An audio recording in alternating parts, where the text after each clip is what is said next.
Hello, welcome back to Down with Hello. Boring. It's a Mm. music podcast, and you are listening to it. Yeah, instead of going off and listening to music, you're listening to us talk about music. We should get some people to do an intro like they do on Radio 1. You know, and it's like, Like a hi, jingle. hi, this is Bruce Forsyth speaking to you from beyond the grave, and you're listening to Radio 1. That's Or where we'd you have win. like, That's where we'd you have win. like, hi, this is the drummer of the support band for the Wombats, who's the only person who is willing to do this for free, and you're listening to Down with Boring. Yeah, that's probably more likely where we're going to get it, isn't it? Have you seen there's a really good video of Lauren from Churches having to do like all of these for like various radio stations in like Mexico. Oh, yeah. And just like taking about 2 hours because just can't get the takes right. Perfect. So, Must be well you know, annoying. You know when people like say like, oh, like it must be so bad, artists having to make TikToks, this never used to happen. yeah. It's like, do you know that like yeah. back in the day they literally had to spend like 11 hours talking to fucking like Milwaukee radio or some nonsense, Yeah, Like it's you like, do would one you TikTok rather? and everyone in the world can see it. You do Like that. regional radio and you're spending 6 hours saying, "Hi, I'm Jake Hawkes, and you're listening to BBC Three Counties Radio." Shout out BBC Three Counties Radio, though. Always. We talked Really? about this on the show previously, We didn't we? did. It's true. It's a I've been there. preoccupation of mine. Yeah, it's You've been to Three Counties Radio. You have. I have been to Three Counties Radio next to the Big Asda. Regular listeners will remember that discussion that we had on that sort of point. The biggest Asda in Europe. Fuck's sake. As context here, when I was younger, growing up, I swear you've said this before. Again, maybe, but I'll reiterate for the listeners. Jamie once got told that he lived in Asda, and it was the biggest one in Europe. That's right, isn't it? Yeah, well, yeah. Yeah, so basically, don't believe people who say, like, oh, this shop is the biggest shop of its kind in Europe. It wasn't. Jamie got bullied on the school bus by a child who told him it was the biggest Tesco in Europe, and Jamie believed it. And we went past it on the train, and it's not even that big. Years, I believe I think Jamie's probably been in bigger Tesco's than that. I think I have. I think I genuinely The Tesco have. by the Reading Festival site is bigger than that. It's bigger. Yeah, no, you're good. You're completely correct. So basically, yeah, I was led astray as a child. You were. That's what we're saying. Speaking of people that were led astray, Freeskate contractually obliged to do a tour for us, and it started. Yeah, they must feel like we're along for the ride. Yes, yes, exactly. Yes, it started as we were recording. It started last night in Glasgow. But as we're broadcasting, it started 3 days ago in Glasgow. Yeah, it did. Great shows. Yeah, it seemed to go down very well. Very nice. The last few tickets are available. So if you're listening to this from Monday, you can still get to Bristol, London, Brighton, Nottingham. Birmingham. Tickets are very low though, so check before you get on the train to Birmingham and then buy a ticket that you can buy a ticket. Do it the other way round. Yes. Make that the process. Get the ticket and then plan your journey. Jamie and I will be at the London one, but we won't talk to you unless you want us to, so don't worry about it. Yeah, we'll be the ones at the back, like just standing. At the back of the stage. Yes. Staring. Yeah, we've done a deal. Either side of the drummer. We've done a deal with Priestgate and Bleach Lab and Kookaburras that we're just going to stand there like security, Like you see when you see like these big kind of like rap shows, and sometimes you get like there's like fucking loads of people at the back. It's like that, except it's just us two. Once, Jamie managed to secure me side stage access to see Atlanta rapper Lil Yachty do a set which I can only describe as phoned in. At one point he complained that it was too cold. Yes. Don't know what they want to do about that. Yeah, exactly. But we were there for about 4 minutes, maybe less. Yeah. And then the largest man I've ever seen in my entire life came over and told me to leave. And Jamie started arguing. Well, Jamie started saying, "Oh no, it's fine." And the guy didn't look very happy about it. And then sort of stood in front of me while talking to me. So even if I'd stayed, this man was the size of like 2 doors. You're right. I don't think I've seen a bigger man ever. Like, just height and size. Just You know when you're a child huge. and like an adult, a tall adult talks to you. That's how I felt. But I was 26 years old at the time. So that was great. So we've got experience, is what you're trying to say. So also, we'll be there. If anyone hasn't been side of stage for anyone, imagine what it's like front of stage, except the sound is terrible and all you can see is the back of people. Yeah, this is it. Like, there is this whole thing like, oh man, would love to watch that from side of stage. It sounds terrible. It doesn't even look good either. Doesn't look good. It just sounds bad. You're just looking at the back of someone's head just for a long time. Like, it's not good fun. Stuff. Don't dream of that, So go to the guys. Hype List tour. Basically, yeah, and stand in front of the stage. That's what we're saying. Pick up a ticket. Go along. Be lovely to see everyone there. Wonderful stuff. Yes. Music news. Music news. Let's dive in, shall we? Festivals woke up in the last couple of weeks. Yes, summer is some coming. lineups have been announced. Some good lineups actually this year. Like not that standard thing of like every festival has the same acts in like a different order. Yeah. To see what jumbles So what do around. This week we had Wireless, obviously Core, Dork, Festival there. You say that we've started the show talking about Lil Yachty, so maybe we actually are in the same realm. Wireless this year have managed to avoid booking Chris Brown, but they have put Travis Scott instead. So maybe next year we could have a festival without any men accused of battering or killing people. All Points East have announced the Strokes because it sold out last time. So, you know, why not? How do the Strokes keep managing to sell out? They haven't released any music in years. Just genius. It's like, right, what are we going to do this year? Do you know what? Should we just do it again? Yeah, go on then. Go along, that'll be fine. And also, they're never even that keen. Like, what bills do they have to pay? Because they clearly don't, like, half the time they don't seem to want to be there. Yeah, what makes them go, oh, we better do some more shows. You know, we better get out a bit and do another few dates. Plus, they went to, like, the most expensive school in the world. So even if they've got family money. Oh, really? I didn't know that. Yeah, they went to some school in Switzerland that's literally, like, the most expensive in the entire world. Nice. Well, yeah. Yeah, I mean, good on them for them. What? How? Why? And then they came back and went, anyway, here's New York City Cops. You're like, sure. So I think anytime you see Julian Casablancas doing one of his weird solo shows in a tiny venue, with the voids, that's a very wealthy man. There you go. Truck have announced a great lineup as always. Big indie jamboree there. I may or may not rebook us depending on how effusively I praise them in this segment. So, we got Wombat, Circle Waves. Should have got the lineup before I said this. Two North Cinema Club, Beaver Doobie. Swim Deep. Can't think of any more people. There are some others. Alt J are playing.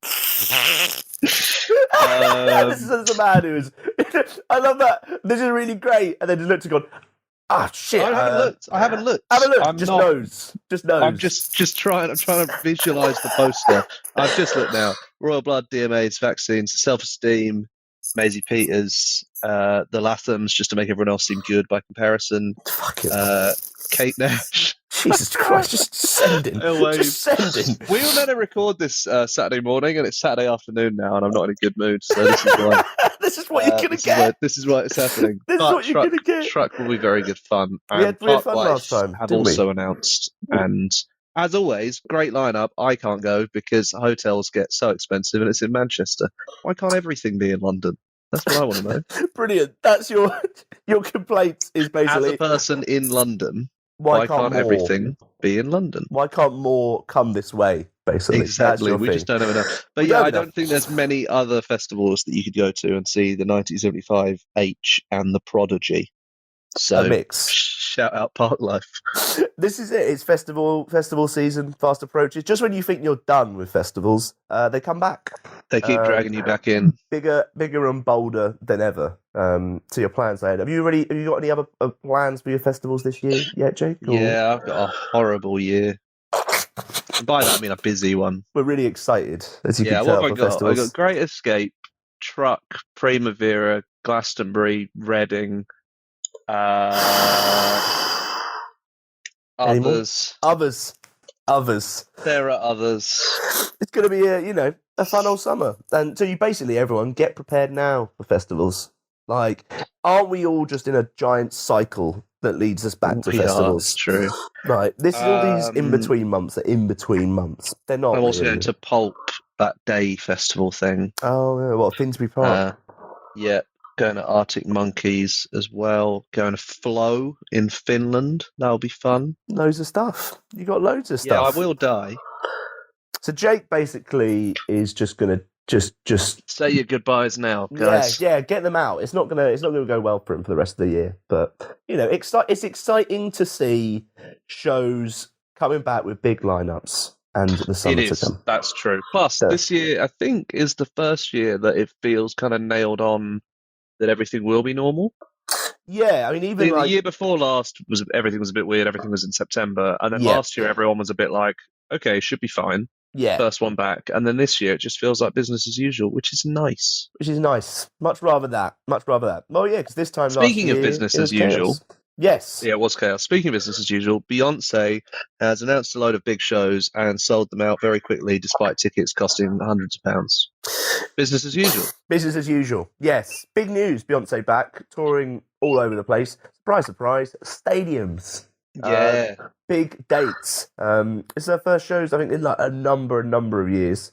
And the first chance to see her perform music from her album that's indebted to black and queer culture, not in a country that hates gay people. So that's nice.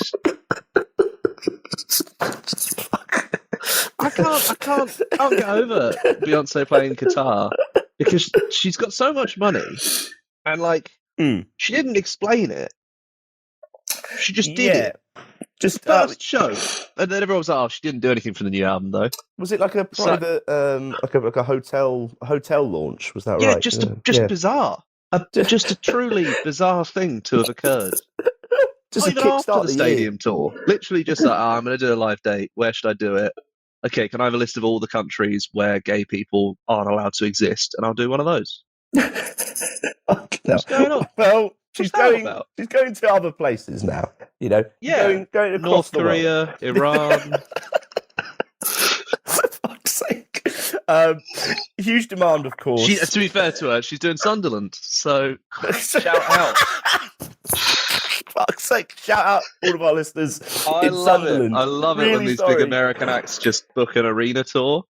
And obviously, I don't think you could explain to an American why it's so funny that Beyonce's playing Sunderland. Yeah. It's kind of like nothing wrong with Sunderland at all. It's just Beyonce and Sunderland are two things that don't seem to immediately gel. It's like when it's like Jerry Cinnamon doing Madison Square Garden. You're like, do you know where you are? Do you know what's going on? Do you know what's happening around it? Yes, last tour was 2016, so it was going to be a huge one. And I would like to go, but it's too expensive, and I didn't get tickets. Yes, tickets went very quickly. If you're listening, hook me up. Yes, I'm sure that Beyonce will definitely hook you up after you just went on a Hey, maybe she can make amends with you. Yeah, a straight man. You're there like, don't worry, guys, it's all good. I'm going to Beyonce. I watched a clip earlier from a few years ago where Alison Hammond played Connect 4 with Beyonce. Oh. Beyonce won. Yeah, I'm not shocked in any way by that point. And then claimed Alison Hammond had let her win, which, if you know anything about Alison Hammond, you'd know that wouldn't be the case. No, Alison Hammond, she knows. She's going to win. She always wins everything else, so you're not going to play the game. She, just like Charlie Sheen, she's by winning, I just want to flag, obviously there was a huge demand for tickets, and there was chaos on your priority apps, similar to when Taylor Swift announced her US tour last year. Yeah, and when we announced the Pre-Skate Hype Tour. It was similar. Though we didn't have to take off the fact that basically they sold all the Taylor Swift tickets in the pre-sale, and there were no tickets left in the general sale. There was just none. Yeah. So basically, it's a really good time for ticket companies. It's clearly going well. His idea I at think the they time. should make it. You know, like there was a thing with train fares like a few years ago where it would sometimes be cheaper to buy a ticket to halfway and then a ticket from halfway to the destination. Like a split And then they just fare made, sort of thing. they just made that illegal. I think Yeah. with tickets, they should just legislate like, look, you have to pick a time the tickets are going on sale, put them all on sale, and then sell them. Yeah. I don't want to say Because it's it's gone complicated. too far. You Yeah. know, it's like if you order the album from the artist's store, then you'll get the artist pre-sale, which is a day later than the venue pre-sale, which is of course separate to the sponsor pre-sale. Yeah, like it'll be like You're literally just there like, what? I just want to go to the gig. Can I just buy a ticket at some point? Can I have a ticket, please? It's suitably nuts. To the point, I did see this online. Someone described Beyonce as the Peter Kay of pop. Which that's fair. I'm like, sure. The Peter Kay of pop. I never thought that Beyonce would get described as that. Does Peter Kay do as well in guitar as Beyonce? You have to ask him. Maybe, I don't know. Maybe. He's actually opening a new swimming pool over there in the next couple of weeks. So perfect. We'll see how big that crowd is in comparison. Basically, Beyonce's back and everyone's going to be talking about it for the rest of the year. Yes. Get used to it. Let's listen to one such Beyonce song. It's called Cuff It.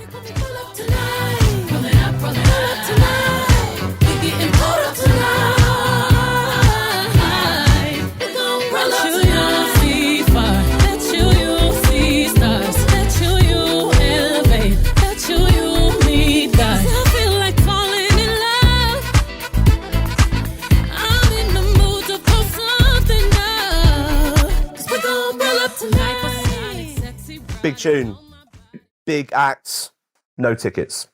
Yeah, pretty much. That's the takeaway here. Yes. But, interestingly, though, I do have 4 tickets to one of the Tottenham's shows. Price point, £5,000 each. One of Tottenham's shows?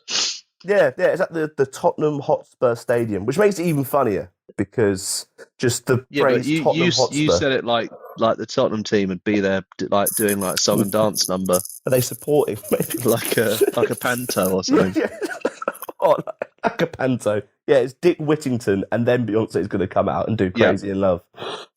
Pretty much. Big shows, lots going on. Jake, something that I know you're a big fan of, TikTok. Mm-hmm. Yes, love it. Love to tick and talk. Of course, he really brought back, a bunch of artists suddenly who've just gone big.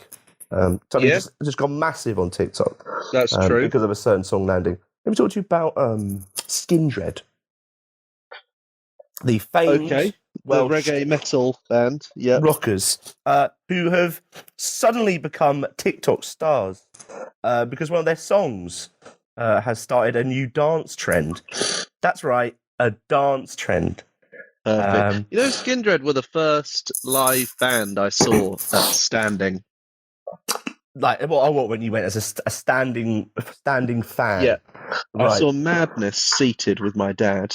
Yes, and then aged 14, I went to see Bullet for My Valentine, supported by Skindred. So Skindred is technically the first band I saw. How was it? Weird. Did they do the tops off towel thing? Do you see that? I was 14. I can't really remember. Yeah, they do that. They do a thing live now where they kind of take the tops off or they stand. It's like where the something. It's called like the. I'm gonna have to find it. So I definitely want to get it right. It's like the helicopter, not to be confused with another action. Wave it in the air like a motherfucking helicopter. Apparently so. It's the Newport helicopter, they call it. Right. Which is, they kind of, you kind of wave your thing in the air. Quite big. Apparently everyone loves it. But that's not what's gone viral. It's, some dancing to their tune Nobody, which came out in 2005. How that has happened is a wonderful question. On TikTok. Who discovered it and went, let's make a dance move about it? Like, who did that? the guy from TikTok, the guy from Skindred, Benji, has put a video up of him trying to do it and tried the dance. That shit ain't easy. This shit ain't easy. It's not. Ain't easy. It does look like it's quite an intense dance move. Have you seen it? It's kind of like you kind of like move your arms like a bit like you're kind of like lost. And then you kind of start whacking out like some sort of like dancing fingers, and then you put your hand in front. Nah, too much. With a dance craze like this, like when you see it once, like obviously the point is you do the same dance. Like, is that entertaining for like people that aren't the ones doing the dance? Like, is anyone stumbling on that for the 18th time? Like, oh yes, another chance to see someone do this dance to that weird song. Just seems a bit odd. I mean, like the dance crazes. You know, I've never really partaken in these dance crazes. No, in a shock to no one. Be good if you had. You know, I let other people do it. You know, I just don't think I can move in that way. No, I agree. It's not really the one, to be honest with you. Some people are discovering Skindred for the first time, though, as a result. No. Really? You mean there hasn't been much of a TikTok Skindred crossover before now? Someone's gone, I don't know what I've stumbled upon, but it's fire, and spelt that Fye.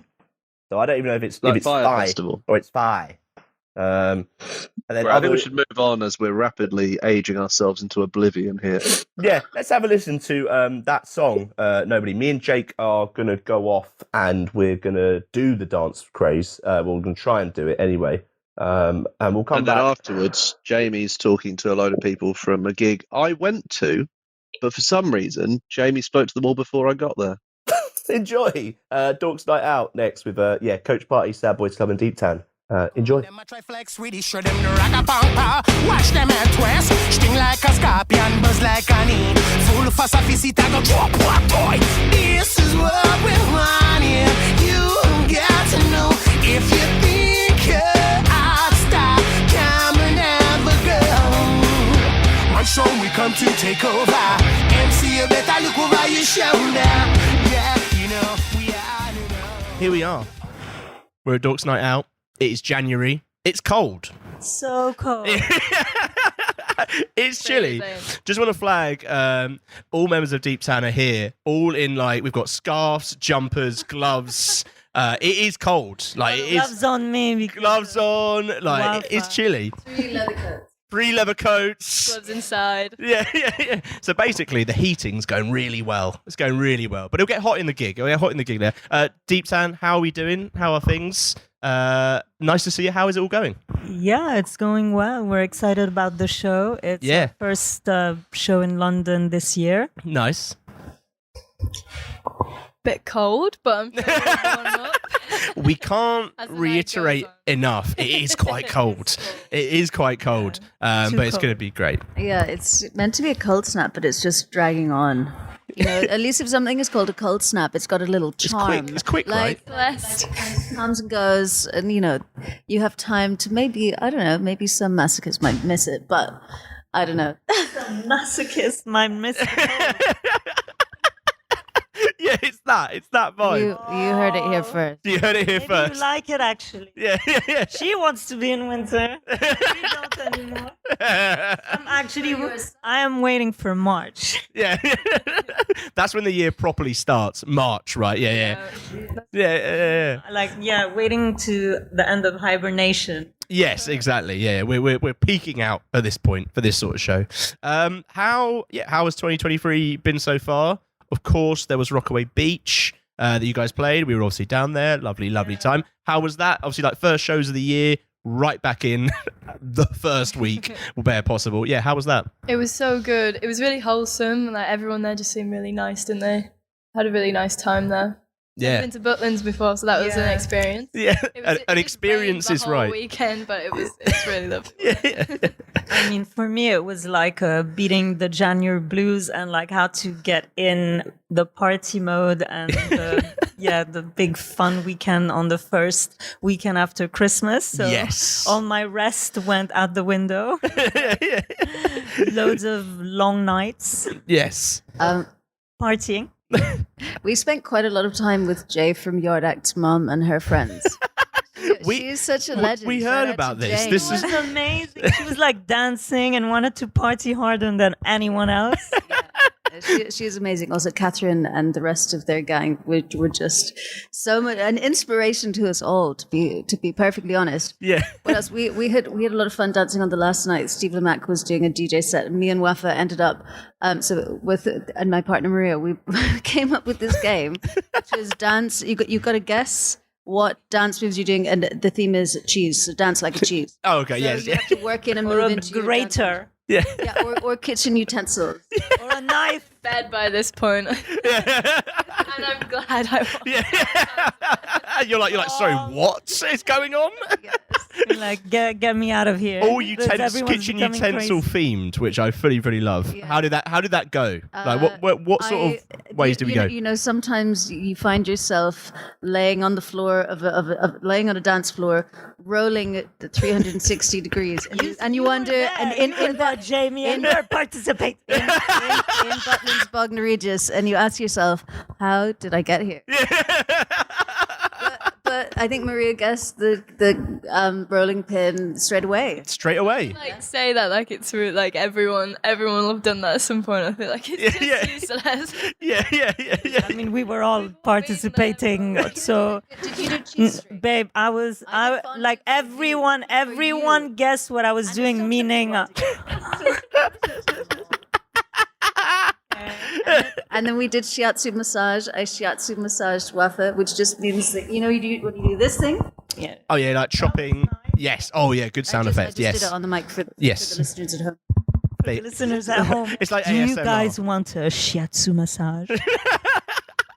There is someone in the band that does shiatsu massages in the nightclub. Yeah. Very, very expensive though. Bring lots of cash. Yeah. Please. Only paid by cash. Only pay by cash, no card. Yeah, only in Bognor, yeah. Guaranteed to enjoy. You may enjoy it, may not. You'll see how it goes. It's a wonderful start of the year. And I guess like going off end of last year and kind of like last year as well, end of last year in particular, I felt like you were doing obviously a bunch of shows, kind of get out there touring with like Nation of Language, if that's right. That was so good. Doing a bunch of those shows. Like what was that like kind of like ending the year in that sort of fashion? Was it quite was it great to kind of like get out to all these places and see that reaction, I guess, for you? Yeah, I mean, I really loved Nation of Language as people as well. And it was really nice because we just hung out loads and it was really nice to be with them. Like, yeah, I mean, I was so sad when it ended. So, I mean, I loved it. Yeah. Also, the rooms were like always like quite busy for them, and people came early to watch us, which was really nice. Yeah. Yeah, I remember when we were in Chennai and you were crying because I just left and. I wasn't crying. That's a lie. I don't cry. Well, it wasn't quite. It was very stoic. It was a single tear. A single tear. That's a powerful. I saw a glimmer. That's a powerful of a single one. tear down your face. And we were all so sad. Leather tear. Lord, I don't cry. It's not a tear. Only over Nation of Language. Yeah. It was the light. If you saw one tear fall from my face, it was not me. It was not at all. Yeah. Yeah. No, but it was so nice. We did also a night at Weatherspoons. It was in Edinburgh. Edinburgh, yeah. Shout out the Yeah. Weatherspoons in Edinburgh. Yes, clearly, shout out the good Spoons place. Fanciest Weatherspoons I've ever seen. Fanciest Weatherspoons you've ever seen. It was like What this are we looking big at? Old Art Deco theater. Ooh. And it was absolutely gorgeous. And Lucy, do you want to say? Well, I was telling Nation of Language the day before about Weatherspoons. Sort of Yes, infamous, explaining. Kind Yes. of like being like, it's really cheap, but they're not often that nice a place to be in sometimes. Nation of Language, you're from Canada, I'm right? Yeah, Canada, US? from the You're States, New York, yeah. New York. Yes. And then they went to like the fanciest Weatherspoons ever. Must have thought that I was like really posh. Yeah. Turning my nose down. Yeah. It was like chandeliers. Yeah, it was honestly like an old I don't know, a cinema something. And yeah, I think they must have just thought that I was out of my mind. Yeah, they're like, this place is great. What are you talking about? What is Lucy saying? Where do I go for my Saturday night date if I'm turning this place down? Yeah. You're like, whoa, don't get accustomed to this. This is not what this sort of vibe is. And it's amazing. I guess amazing to see obviously people reacting to kind of that music going out. Obviously had an EP last year, and kind of like that reaction to that. Like, is it very much now for you guys looking ahead to kind of like obviously what comes next, new music, and kind of like that? Surprise! That is the main focus. That's the main focus. So we're writing at the the moment in recording. Amazing. So this is what Nice. we're doing. And then next steps will be divulged. Divulged? Is that right? Sorry. Yeah. Will be told soon. Yes, So, yes. yeah. It'll be unveiled into the Unveiled, world. Exactly. Sorry, Yes. my first language is French. Yeah. I'm just saying. I'm just telling you right now. I'm just saying. And I guess like for you guys as well, is it like, do you find when you kind of like you play live and you see that reaction, does it kind of like inspire or influence your kind of like writing and your work, or is it very much a separate kind of thing in that regard? Yeah, it does. One of the songs we're working on now, I can't say the name of it. It's coming soon. It's The coming one soon. that It's coming ends soon. in working title, but ends in Chaser. That one has that one relates to being out. Yeah. And just getting out, touring. Science. They're the mystery. Talking You're gonna have a to bit wait. and You're then gonna have to wait, guys. This is it. Yeah. It's all gonna come. It's all gonna come at sooner points. Yeah. And kind of like looking at this year, like, do you have kind of like I don't know, like goals or kind of like things in mind that you're like, we can't wait to do this, or we can't wait to just get out more? Like, is it a case of you wanting to play as many shows as possible? Yeah, Like, is that sort like of playing more more shows or as many, because we did 70 last year, so so a few? yeah, very few. Yeah.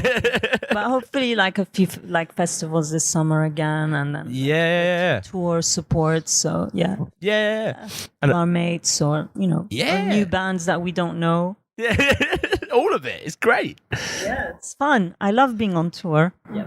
The best. Yeah, like, I want to go back. You can go to the Spoons in Edinburgh, which is the or incredibly any classy Spoons in establishment. any- Or any. Actually, we often end up in the Spoons for lunch or breakfast. Dinner. Yeah. Drinks after the show. Maybe we need a loyalty card from them. Yeah, that would be really good. I don't know if a loyalty card is like, is that a good thing or a terrible sign? Like, if I had a loyalty card for there, I'd be like, oh no, like I go here that much that I need. Yeah.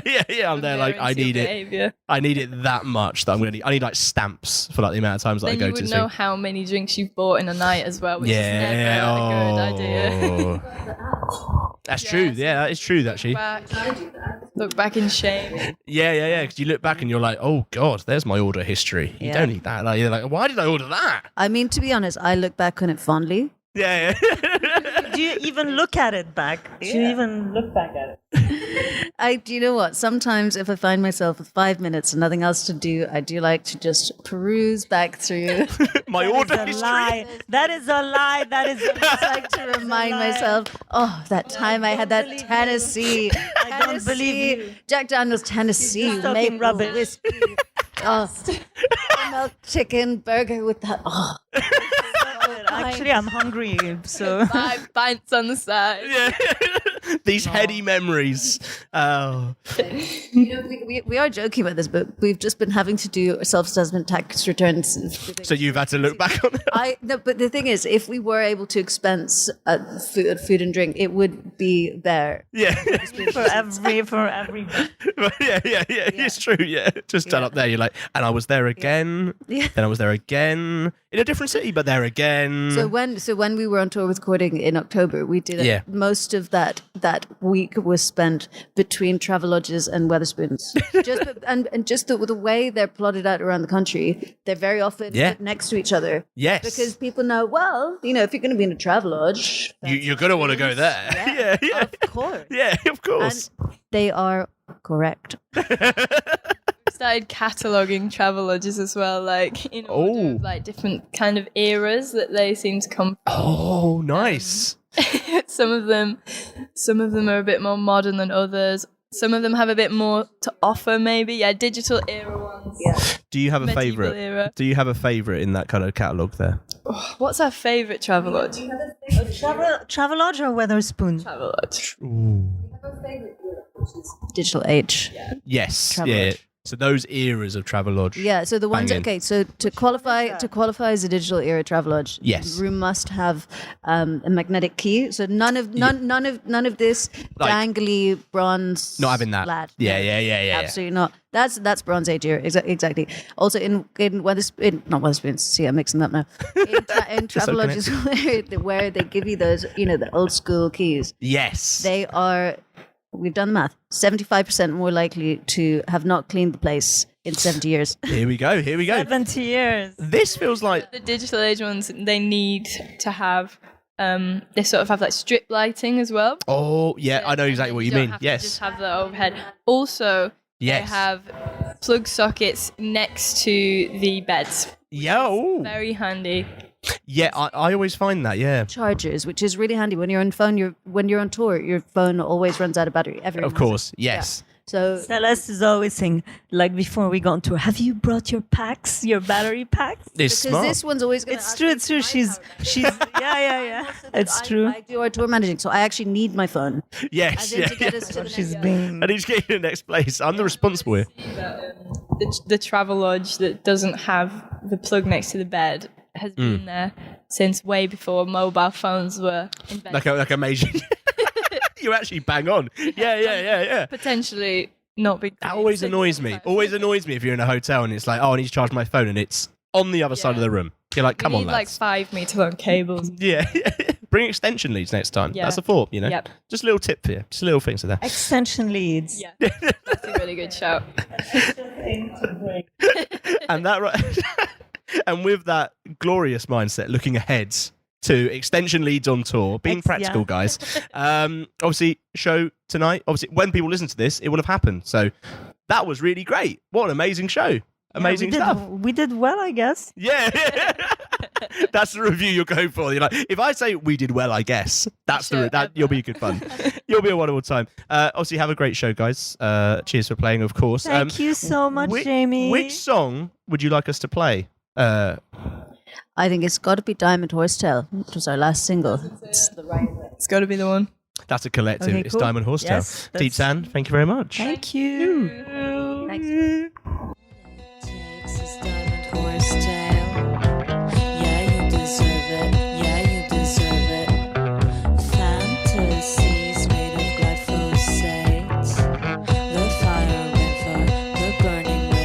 Drown it out. Drown it out. Drown it out. Drown it out. We're back at Dork's Night Out. We're here in the luxurious boudoir of a room, which is the karaoke room in Colours Hoxton, because that's the sort of venues that we put on shows. So, you know, if you watch an act and you enjoy it, why don't you go in there and give it a go? But don't worry, we're joined now by the wonderful Sad Boys Club. Jacob, Pedro, how are we doing? How are things? Hello. Things are good. Things are good. Things are good. Yeah, they are good, which is... Just want to flag there was a nod between them. Just going, they are good, right? Like, they are... It's good, right? It's good. It's strange to feel good and not feel guilty about that. Like, just to be like, you know what? I'm great. I'm all right. Yeah. Like, everything's basically totally chill. Yeah. I am also, like, shitting my... Am I allowed to swear? Oh, yeah, you are Okay. more than... Yeah. I am also shitting myself about this show, though. So I'm full of nervous, tense energy. First show of the year. First show of the year, right? First show of the year. First show of the year. Yeah, first show Back in into like 4 months or something. And like... October. Thanks, Pedro. Pedro's got the diary sorted, covered there. Yeah, first show in ages. And yeah, kind of, we've been sort of locked up in studio, and Pedro's been doing all the mixing on our record for a long while, and then getting it mastered and getting the whole sort of thing together. So this side of what we do has been like, it's a bit untapped into at the moment, and especially like got a bunch of new material and stuff. So that's exciting. But as I say, I have a thing where please, here we go. Like, when I get really nervous before shows, which happens from time to time, I just get so sleepy. I don't know what that's called. I think it must have a name, right? Like, Tired. You just want to go to bed, basically. yeah. The stages of being in a band with Jacob. Yeah. In a band. Like, first, when he used to get nervous, he used to get really sick. Like, I'm going to puke. That's good. Kind of That's thing. good. Yeah. That lasted, what, like a good year? Something like that. year to 18 months. Yeah. Year to 18 months. And yeah. then it went on to, he got really quiet. Yeah. Like with that look on his face, like, I really don't know. Why are we doing this? Why? Questioning why everything, am I in Hull playing a gig tonight? I should be home. Yeah. Still asked. The question's still asked. Yeah. And now, now we get to this sleepy Jacob where he just goes in the corner of a room and he tries to go to sleep.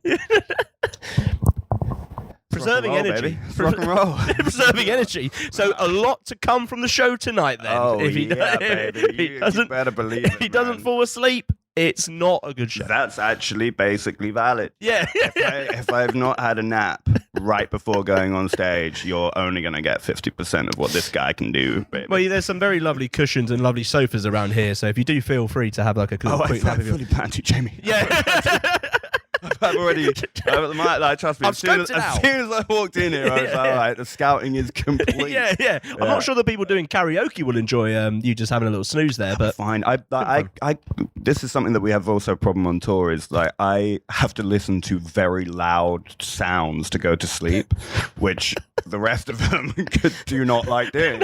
It's like whoever gets stuck with me in a room. I mean, it does mean I often get like the nicer room because they're just like, they just put you away. Fuck Yeah, off. just move you it's away. actually all a ploy. Like actually, I'm in there. I'm actually in there just with white noise. Like Oh, well, this is sick, man. But so that'd be fine. Like bring on the karaoke. Bring on the karaoke. I need them. Yeah. So bring it on, bring it through. Obviously, a busy start to the year. Debut album announced. Lullabies from the Lightning Tree. Well read. Thank you very much. If it makes you feel better, the last time we did this podcast, I just got one of the band's songs completely wrong for the whole thing. So there you go. Okay, all right. So, it's all right. We'll take that. Progress. Thank you. I make notes. I'm a journalist.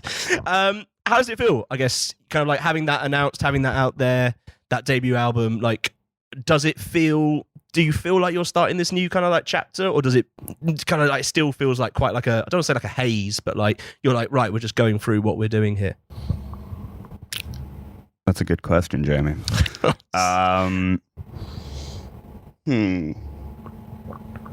It's weird. There are so many moving parts to being in a band, especially at our level where we're still, we have to create time in order to get things done, and so they don't necessarily all move in one fluid motion where things are happening all at the same time because we can't afford to spend all the time on everything.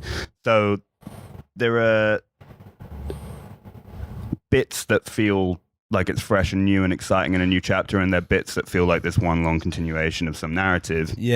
I think definitely definitely like the overriding feeling is excitement, and like there's all this contained potential that's within it that like this is the best bit. Once it's out, like I quite quickly am like, oh god, like immediately got to move on to the next thing.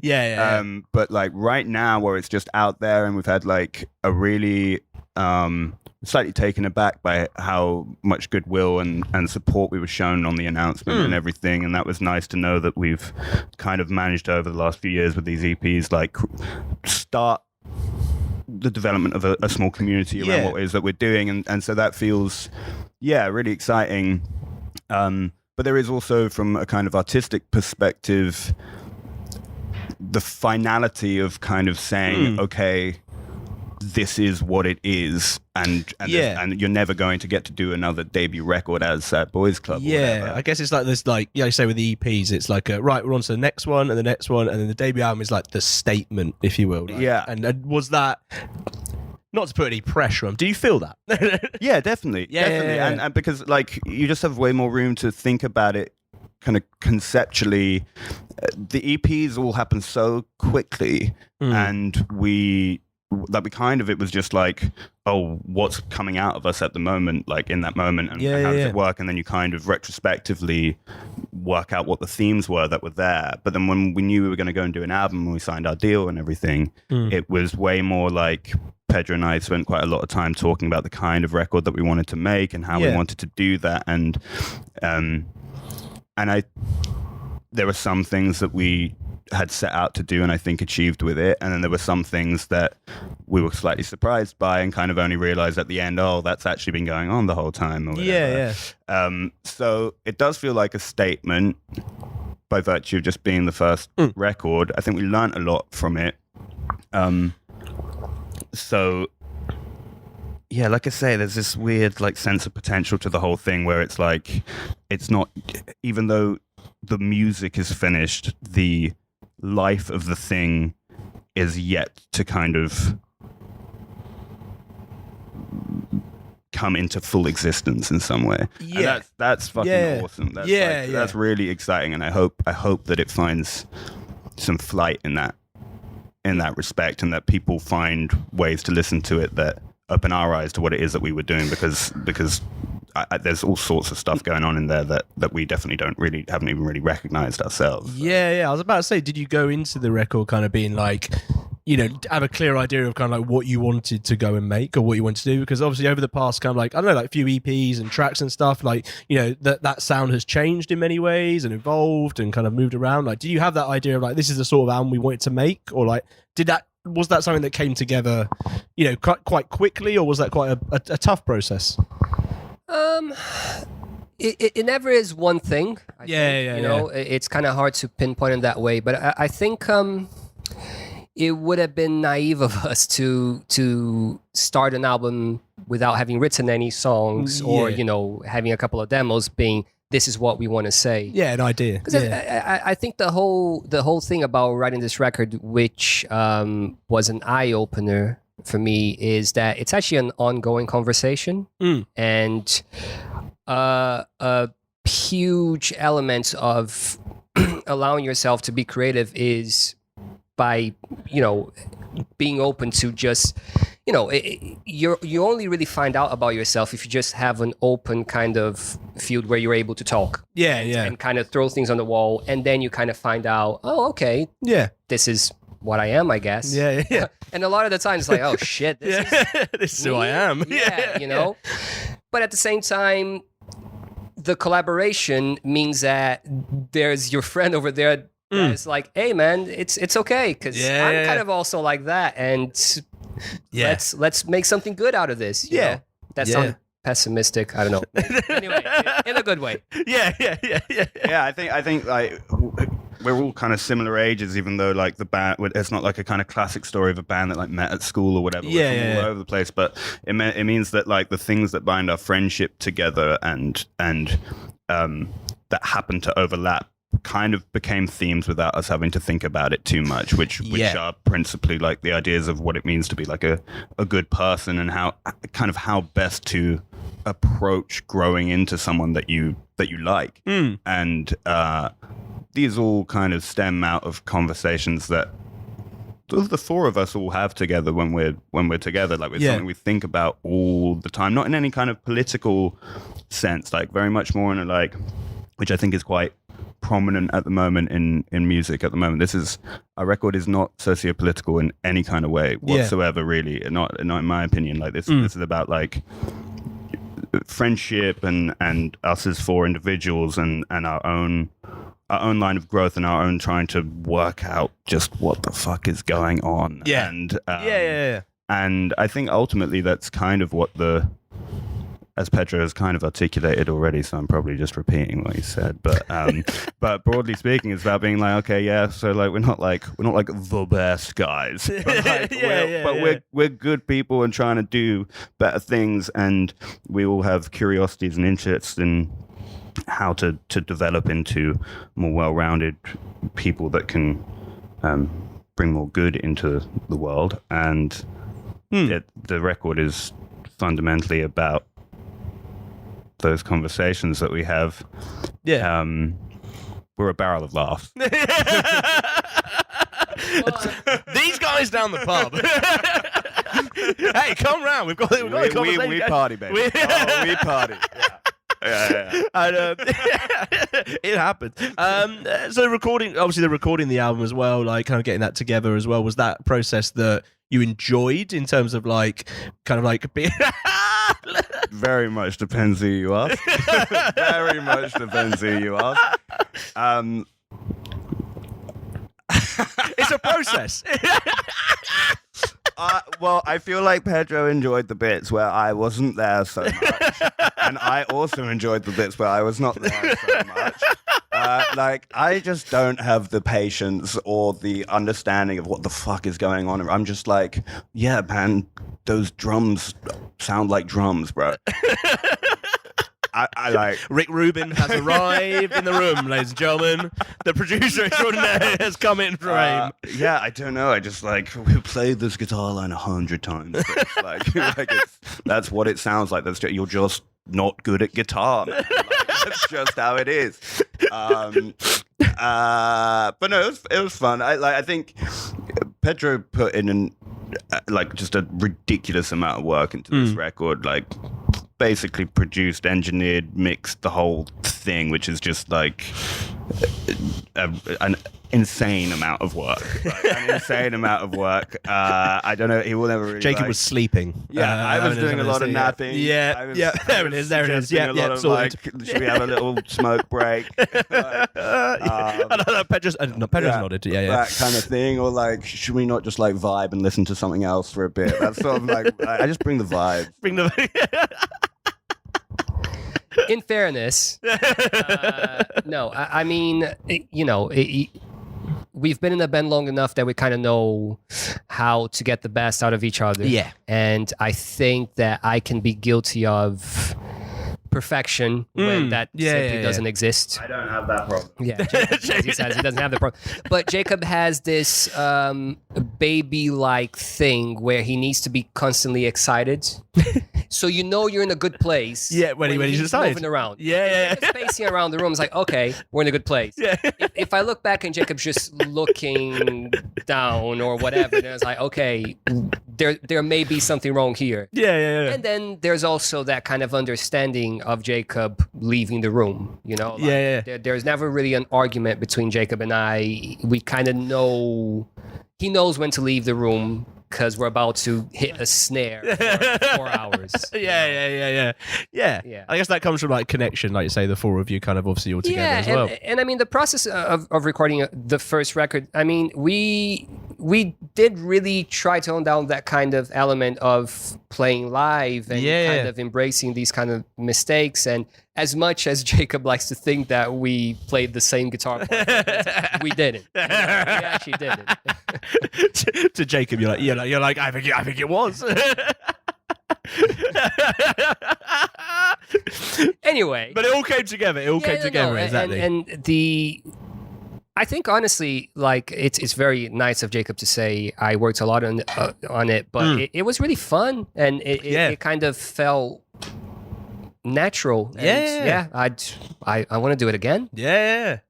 I'm sure that comes across in the record as well. And I guess looking ahead as well, like for the rest of the year, like you say, this kind of putting the album out, playing live, and kind of like very much kind of like, I guess, giving life, if you will, to this kind of like record in a lot of ways. Like that's obviously kind of like the vision for you guys. But do you have those kind of like, I don't say like goals in mind, but do you have those sort of things where you're like, this is what we want to do with this record. We want to kind of like get out to people, see that connection. Like, do you think about that in a lot of ways, or is it very much a case where you're like, we just want to kind of like see how kind of like people receive this record and kind of like go from there with it? It's a bit of both for sure. Yeah. I mean, I think there's definitely an element of more of what has been happening before we released the album. Yeah. Where, we seem to have a bit of a connection with a few people. Yeah. But that connection's it's great. Yeah. It's incredibly motivating. Yeah. So for me personally, that is kind of what I'm looking for more. And more. Building more and more of this body of work where we're able to not even necessarily connect with more people. Obviously, that'd be nice. Yes, of course. But it's just like keeping that kind of connection and this conversation ongoing. Yeah. Yeah, I think like with all the thematic stuff I was talking about, I think it would be nice for people to say, "Oh yeah, like I get that." Yeah, like, I get that because otherwise there is this possibility that we just look around and we're like, no one else is feeling this. It's just us four who are just fucking awful. And my dad. And so you can't it's more of a it's more in the sense of like the kind of personal existential sort of side of it or whatever. Yeah. That you want that connection than any kind of. We're not in this for the money, James. But we would all love money. Anyone listening, we all would really like it. I am going to get ripped and minted though. I am. That's the line for the whole record. I am going to get ripped and minted. That's a well dog guarantee for you. Right? Yeah. That'll be it. That'll be completely it. And obviously, when this comes out, the show would have happened. So that was a really great show. That was great. Can't believe you did that thing. Oh, you just wait. Oh, no, it's already happened. Fuck, the vision ahead. The vision ahead is absolutely prime. New songs tonight? New songs tonight, yeah. A few of them. And that is actually on the record, I'm sure. So you can have a listen to that if you want as well. Because it is start of the year, we're going to ask very, very quickly. New Year's resolutions. Got them? Get ripped, get minted, baby. Get ripped, get minted. Pedro? Fix my neck. Great. We're going to be sorting necks out for the next few hours. What we're going to do is we're going to play the lead single, which is obviously out now. And what's that called, Jamie? It's called To Heal Without a Scar, open brackets, is a waste of a good wound, close brackets. Very nice. Very nice. Have it in Sad Boys Club, a pleasure. Thank you very much. Thank you.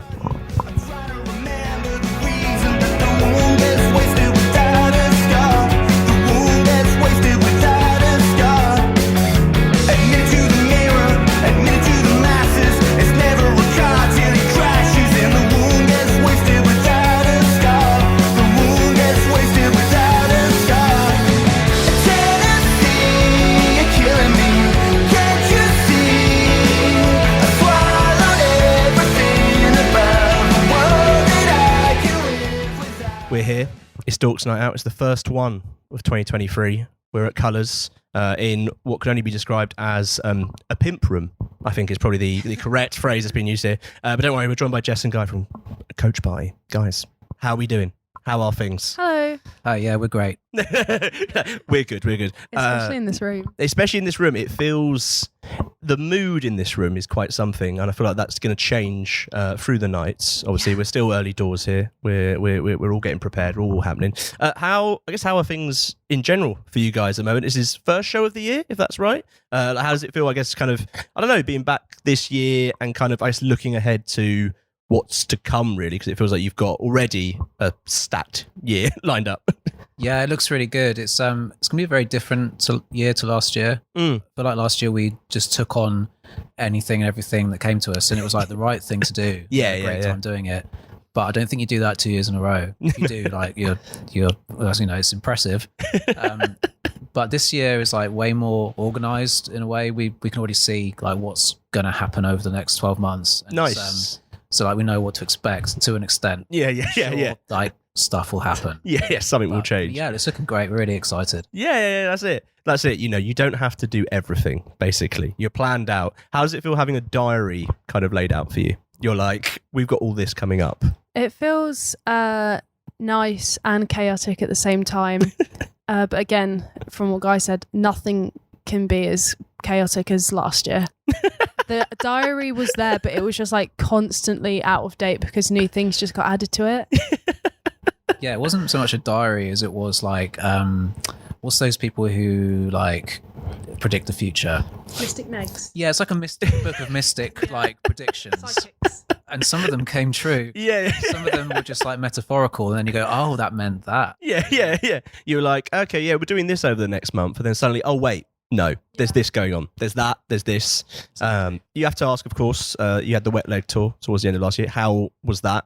Was that another thing that you were like, yeah, no, we've got like a few things over the next few months. And then suddenly, bam, there it is. We basically got to like the end of the year. How we felt was the end of the year. Yeah. We're like, well, we've done like 100 gigs this year. It was, Yeah. Like, wow, we've done so well. This tour we were currently on, like, gonna go home, rest for a couple of weeks, and then start recording, writing, easy, and stuff like lovely, that. great. And then, like, the phone rings. It's like, oh, do you want to go and do like 3.5 weeks with wet leg across Europe and UK, driving like 7 hours a day, and all the rest of it? And we're like, oh yeah, okay, I guess. And obviously, like, great opportunity. Yeah. And right thing for us to do. The people that went on that tour weren't the same people that came back. That's the thing. Yeah. We have memories of ourselves that we like long for now. That it kind of finished us off and started us anew. Is it a collective lost your mind towards the end of that tour? Did it feel like you were like full on? Yeah, it was. The like last straw for me especially was just, I think we were 2 weeks in and we were driving so much that like there was not really any time in the day to eat or to like drink. That's good. This is good. Yeah. And this so is great. like that became like a rarity, and it just like things just became really fuzzy and just. These are good times, by the way. Clearly, The thing is they were unbelievably good. Yeah. You're just there, like, my mind hurts. It was such a like physical, mental like workout that you only really remember like a couple of things. So I know like early on, I think one of the earlier gigs was in Switzerland, and up until that point we'd like seen a few cool things, and then we drove through the Swiss Alps, and all four of us were just like, what the fuck, this is unbelievable. Wow. Like, how lucky are we to be here? That's the last thing I remember of it. After that it's just nothingness. It's like that was it. That's really funny because that was the day that me and Steph pretended to be Sasquatch and a bear in the woods. So this is perfectly showing how like suddenly things got fuzzy. There's definitely a line I can see now. Just roaming around the woods, you're like, yep, this is normal for us. This is another day. Are we here? Yeah. Is this okay? Is this fine? But it must be great, obviously, to get out to like those little places, and I guess also see the reaction kind of grow as the year has gone on, kind of like people like that. Like, how has that been? Kind of seeing that in particular, kind of like seeing that reaction kind of grow. It's it's really humbling, nice, and you don't see it. We don't see it because we are this band. Yeah, you're in it. So, yeah. And it's not until you have moments like that where you go, oh my god, we're driving through the Swiss Alps and we're being asked to do it. That's nice. And then like tonight, it's first gig of the year is a sold out show in Hoxton. And bloody hell, like this is great. Yeah. It's not until you see things like that for yourself that you go, wow, maybe we've done all right over the last couple of years. But you don't see it, Yeah. You don't have time to kind of like sit and think about it. You're just like, we're on to the next thing. We're on to the next thing. Yes. And now you kind of have at least a bit of time. You had a little bit of time.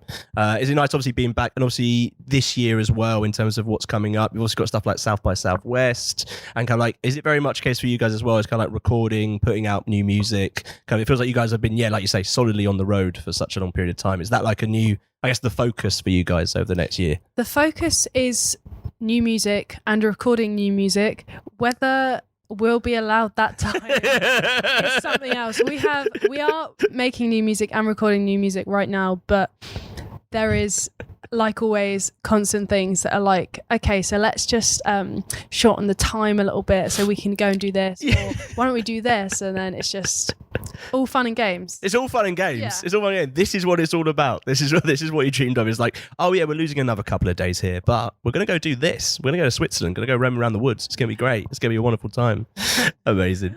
And I guess as you as well, kind of like in terms of, I guess for the next, obviously the next year and kind of like looking ahead as well, like is there kind of like goals in mind? Like kind of say you had like that whole year of kind of like touring, getting out there, playing live. Like, do you have that kind of in your mind? Like, right, this is what we want to go do next, or is it still kind of quite fuzzy for you guys? You're very much in it, like you say. There's goals that we've had since day one, which we are obviously yet to achieve. So they will be there for like years to come. Yeah. There's just like obvious things like play Glastonbury, or just the things that everyone wants to do. Yeah, still like very much like we're so far away. We're like we're in that world. Yeah, but we're still just like kids, like being like, well, we want to do all the cool stuff. Let's just keep on going until we get there. Yeah. There's like more realistic ones, like how we want to just like stats. We want to start like continue to get to the point where we're selling out the kind of venues that we're doing at the moment. We want to move on from that and just see how far we can take it. Yeah, Nothing specific. Like we won't get to the end of the year and be like, oh, we didn't achieve that thing that we meant to do. Like an end of year report. Yeah, You're like, look, we did really well, but guys, it's just like a constant like, well, what's the next thing? Yeah, and try and get there. Yeah. No, that's it. And obviously, show coming up tonight, what can people expect? I mean, people will be listening back to this and it's already happened. So we can go like, this is great. It was really good. Wow, can't believe you did that. It was such a good gig. Yeah, can't believe you did that thing. That was mad, wasn't it? Joe took his clothes off. I know. They weren't happy about terrible. it. But some people enjoyed it, some people did not. We started on Steph as well. It all happened. If it comes out like this, then you know it's been a good night, basically. Yeah. You know it's been a good night. Exactly that. You can expect to hear some new tracks that we're currently recording and just a really bloody good time. Is that what's going to go on the poster from now on? Just a really bloody good time. Yeah. Yeah. That's us. Yeah. In a nutshell. Promise that. Yeah. Promised and sorted there. I mean, not personally. Yeah. Yeah. Of course, because it's the start of the year, thought I'd ask, New Year's resolutions, do you have any? What do you think you're going to hold on to at the end of the year? Me and Jess spoke about this recently. Oh. And Jess's reply was, I asked Jess because like Jess is someone who would think about things like New Year's resolution. And, what a wonderfully phrased sentence. It's like one of those people. To swim in the sea less and lower the risk of shark attacks, which I thought was a really good one, Jess. That's the concern. That's the growing concern. Convinced in my past life I was eaten by a shark. Please explain. What's made you think this? I have this huge birthmark on my butt. Right, and does it look like a chomp? Is that it what might you're as well be? It might, yeah, right. And I've heard that birthmarks are like marks that from your past life is where you were killed. Right. So I reckon. Yeah. Yeah. So you could have actually been a seal or something. But something got me on my butt. Yeah. And, you know it. And I think it was a shark. Yeah.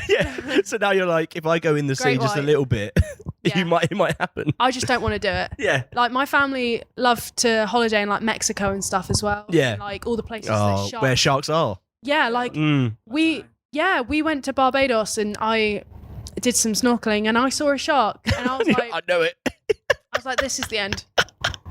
So I'm not doing this again. I like the idea the New Year's resolution is not to be killed by a shark. Yeah. So, I hope that's you're going to keep that resolution towards the end of the year. And obviously you must at this point, because of the Joyous Ferry, you must be getting some sponsorship at some point from Red Funnel. Oh, baby. Yeah. Do you know what? Yeah. It's funny you say that. Oh, yeah. You can now travel on Red Funnel. We love Red Funnel. There may be some other competition, but don't bother. Don't bother. They've got it sorted. They everyone is cool. People have better dogs on Red Funnel. Better dogs. So you go to White Link, maybe there's like the occasional Chihuahua or something. You go on Red Funnel, there's like Dobermans, Lurchers, Dobermans cross Lurchers. Oh, even better. redfunnel.com/coach party. Yeah. Get 10% off your bookings here. Maybe soon. Maybe soon. Keep an eye out. And I've heard as well that they love podcasts. So Red Funnel, you can listen to this podcast. Stay tuned. We'll do ad reads. We'll do it all the time. With that promise of huge money coming towards all of us in the future. Coach Party, a pleasure. What an amazing show. Because this is afterwards. But also have a good show. That'd be good. Yeah, cheers. What song of yours would you like us to play now? That noise I made in my mouth. I don't think we have a song called. We could put it on loop for 3 minutes if you want. Let's say a song after 3 from Nothing Is Real. After 3 or on 3. So 1, 2, song. 1, 2, 3, go. Okay, 1, 2, 3 song. Here we go. Okay. I know what you're thinking. I'm not thinking the same.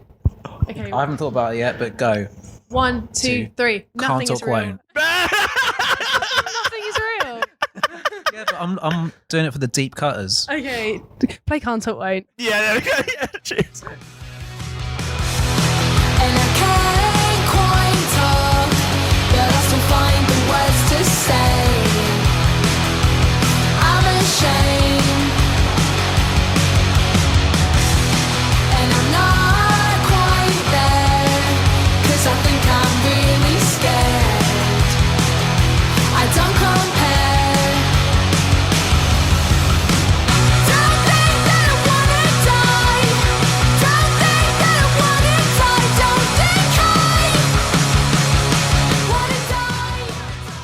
And there we go. To clarify, I was there for that gig. You were there? Yeah. Jake did go. Jake was there. I Jake... arrived before doors at that gig and still not early enough to catch Jamie in the act of interviewing people. I was hanging around there like a bad smell from a very early stage. Knocking about with all three. A wonderful night. A very busy night, I must say. Absolute rammed, thanks to all the bands who played. Another Dork night out in the books. Got to introduce the song Ebenezer Good to Ollie from Sports Team before he DJ'd. So Yes, you good stuff all round. You did. The famous moment was I walked over to find Jake and Ollie at a table, and you were just there going, so yeah, it's the Shaman. And just deep in the conversation of introducing this song. So don't say we don't give out music tips. He actually responded to me explaining it to him and said, oh yeah, I think someone's actually explained this song to me before. Explained. So he's had it explained to him twice, but only listened after those two explanations. Good to know. Yeah. Speaking of cutting edge new music like Ebenezer Good, have we got some tracks this week, Jerry? Well, I mean, we certainly do. We've got a bunch of new music, another bumper week of big tunes and big stuff. Do you want me to go first, Jake? Or do you want to go first? What do you want to do? I'll go first. Should we flip a coin? No? Can we no, we're not together and we're only on audio, so... Oh, shattered the illusion again. That's not my fault. Not my fault you're talking nonsense. Jake, yes, hit us with one first. What's your first track? A band. Just finding the bit where I actually picked the songs because I can't remember. Good stuff. By the way, difficulties. Please stand by. Please, obviously, like and subscribe to the podcast. As you can see, it's a well-oiled machine that goes on here each and every week. So a duo. It's a duo called Dolores Forever. I never know how to say that name. Dolores as a whole is quite, I guess, a old-fashioned name. It is like Ethel. There's not many Ethels knocking about anymore. Ethel Cain. Yeah. Ethel, the song by the Murder Capital. Yeah. So maybe it's the year of the resurgence of the classic names, if you will. Can't wait for Mildred to come back. Verity. Yeah. Well, hey, I used to work with the Verity. I think that's more of a posh name than an old-fashioned name. Sorry to any Verities out there. Yeah. Cheers for listening, though, Verities. Yeah. You might not be posh. Yeah, we don't know you. We don't know you. So, hope you're good, nonetheless. If you are posh, it might not be a bad thing. Dolores Forever have released a song called When I Say So. It's very good. Oh, yes. All right. You good there, mate? Just a little cough for me. That's how good it was. I had to react in such a brutal manner. Yeah, they're a duo. One of them's from Yorkshire, one's from Copenhagen. So, a real kind of combination. Yeah, a real combination. But yeah, they had an EP out. This is the first song I've heard by them, actually. I don't know whether you've been keeping an ear to the ground, Jamie. Yeah. But yeah, just a kind of more upbeat than a sort of bedroom poppy stuff, but that kind of indie, the mix between the indie and the bedroom pop genres, I would say. Just a really nice sort of breezy, fun song. Real like, why has this been released in February when it's clearly designed for like May? Yeah, it's this kind of it's just really wonderful. So much. It's sort of thing where you'll stumble across this band at like a festival, like you'd be wandering around, you'd be like, oh wow, that was amazing, and you'll end up catching one of them's from Copenhagen. That's what you'd say as you'd walk in. Oh my god, Copenhagen. It's just incredible stuff. Yeah, they put out I guess Conversations with Strangers, which I heard a little bit of. It was like the last single, but they've kind of been slowly just developing their craft and kind of looking about. And like you say, this kind of feels like I don't know, a real like, oh wow, like okay, here we go now. Like stuff's happening, stuff's moving on. The EPs that have come out have been really great. I think Rothko was one that I've heard before as well, so that was really great. So looking forward to it. It's nice when you just discover a new band who clearly already kind of have that firm knowledge of what their sound is. Like they've got that. It just feels like it's already there, already clicking in. And I just think it's going to be nice to see them develop as it goes on. Yeah, 100%. And I do feel like, it's one of those, they'll be on like the smaller stages and that at festivals, and I think like it will just be an enjoyable, like, they're not going to be scrappy, they're not going to be like working out what's going on. It does feel like they'll be like nice and polished and just really good fun. Yeah, exactly that. Little bit of a fact for you. You're wondering how they met. Was it at a house party in London? It was. There we go. Hey? We were there. Hey? Hey? That was just a guess. I had no idea. Basically, go to more house parties, everyone, because you never know who you might meet, and then you may form a band, and then you might get played It on the doesn't show. really explain anything, though, does it? Because my issue was, how did someone from Copenhagen meet someone from Yorkshire? Yeah. And it's like, oh, they met in London. It's like, well, that's a third location. So you would have rather that they'd gone to one of the places themselves. Yeah, so like the one from Yorkshire was in Copenhagen, or the one from Copenhagen was in Yorkshire. If Julia from Copenhagen had gone to Yorkshire and met Hannah in Yorkshire, you'd be like, well, okay, Yorkshire, that's it. Yeah, exactly. This is When I Say So by Dolores Forever. Somebody's always the last to go. It's only over when I say so. When I say so.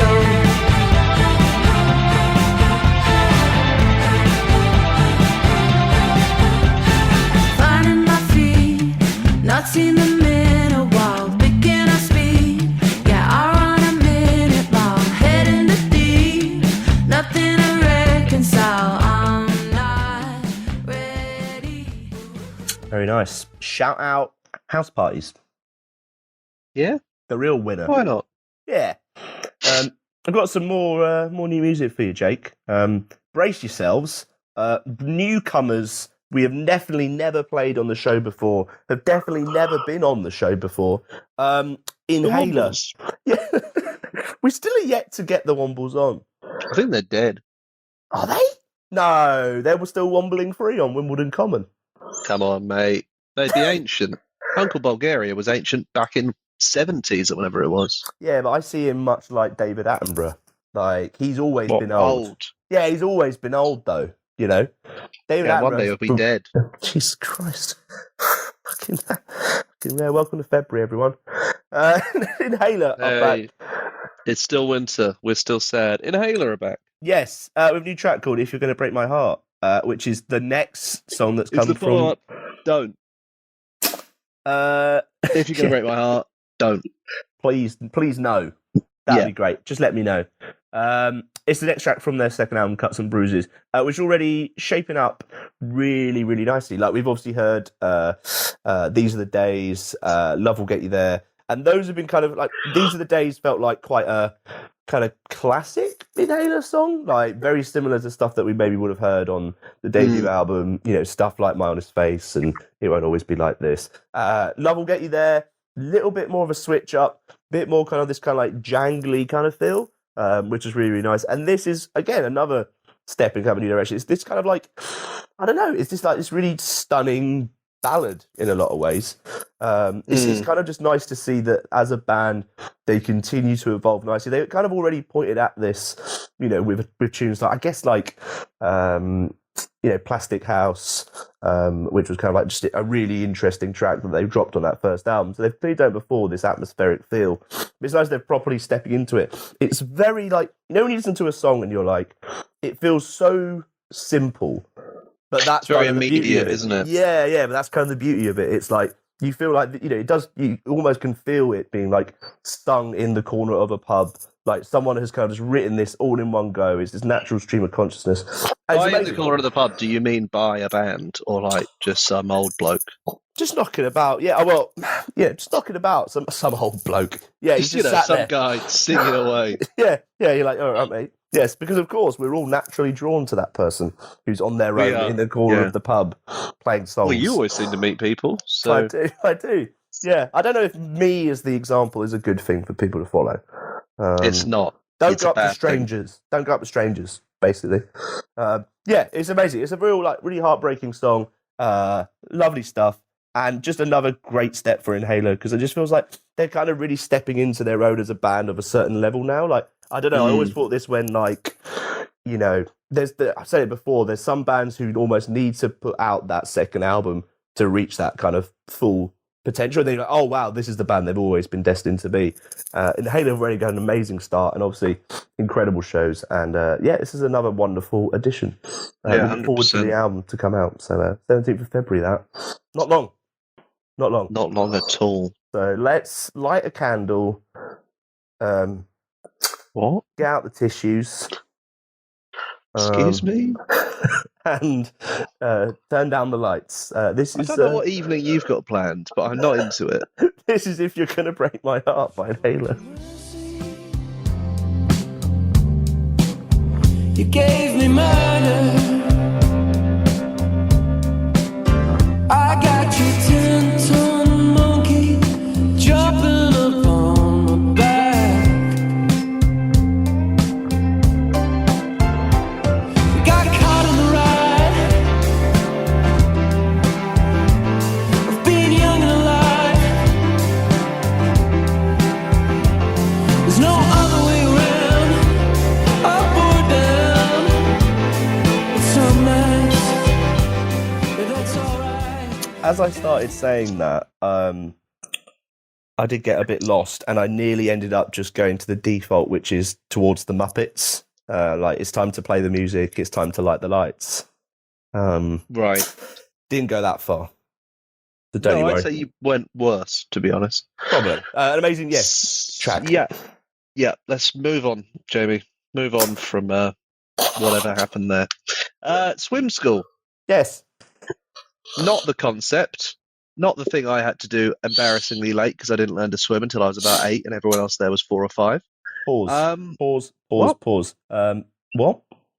What? So, right. So you started learning how to swim at like 8 years old. Is that what you're trying to say to me? Yeah. And you were the oldest in the group. We were learning to swim. Yeah, me and one other guy from my class at school, yeah. Did you pick up swimming quite easily? I think the issue with me was never technique. It's just the fact that I have like very, very low levels of muscle mass.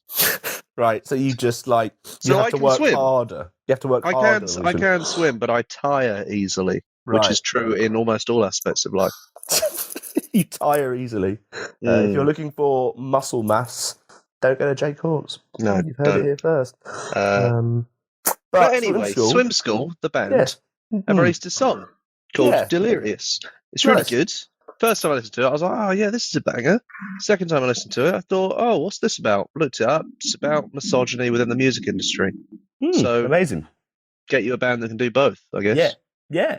It's a punchy track, isn't it? It's a it's a really, really good, real like angry track. And also like, you know, genuinely like the message doesn't overwhelm the music or the other way around, which is good.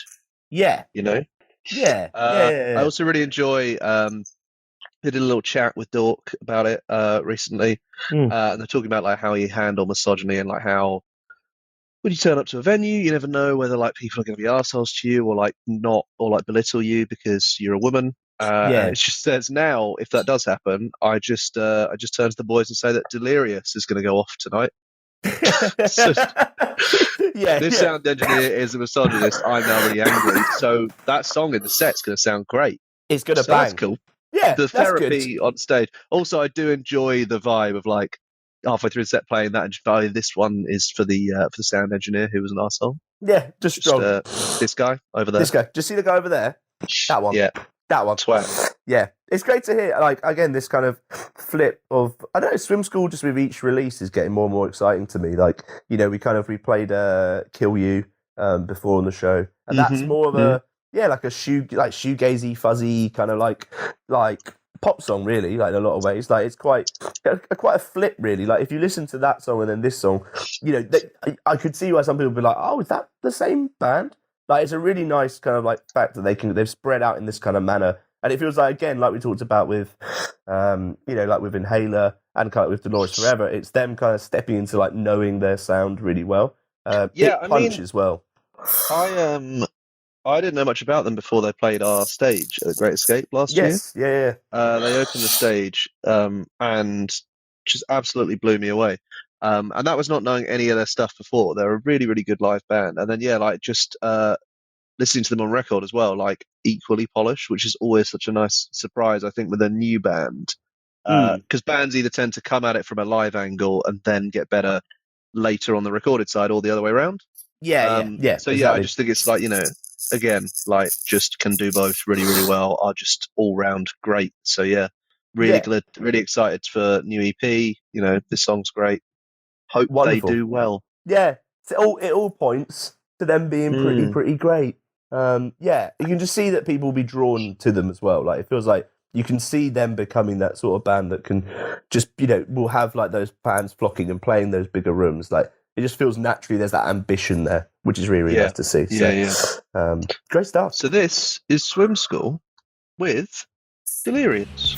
Disengage when you see my name, my face, my age. So what you want me to say? Oh, you're so dangerous, so generous. I can never see it before. Oh, you're so delirious. If you ever think I'll listen to a word you say.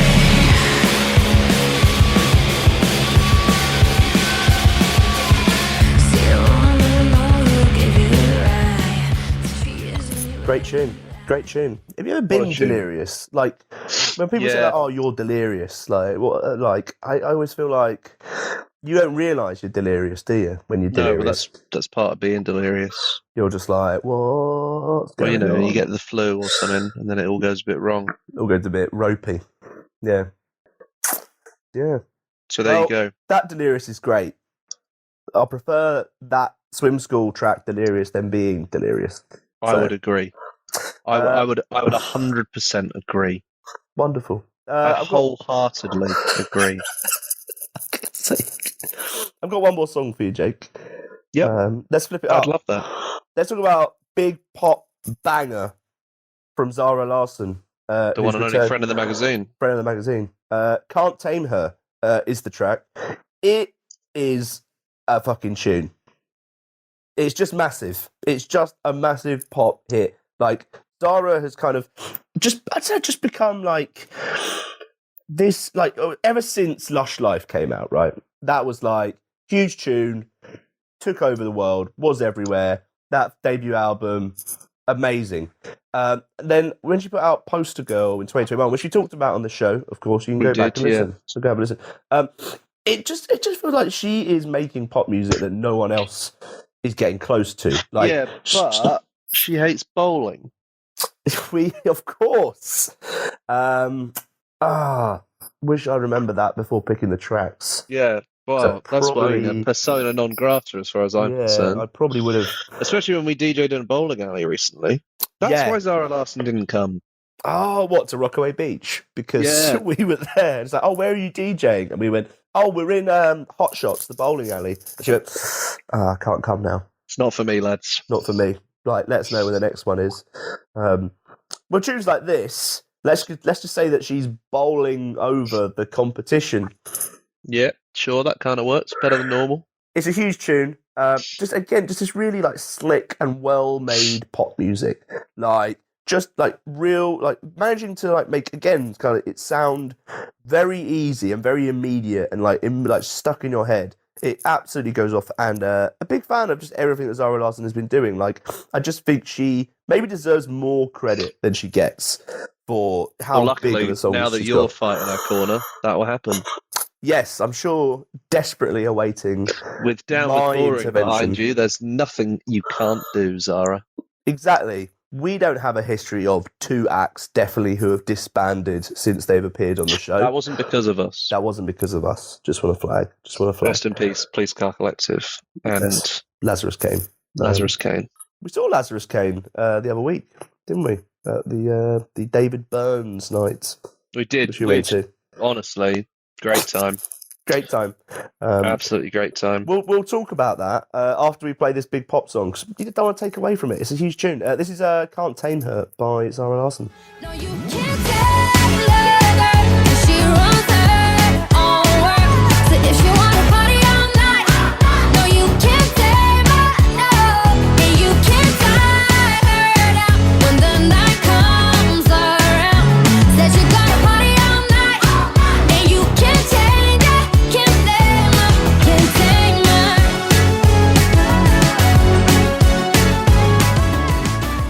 A huge tune. Much like the back catalogue of David Byrne at the Burns night. A wonderful time that was. Great fun at Moth Club.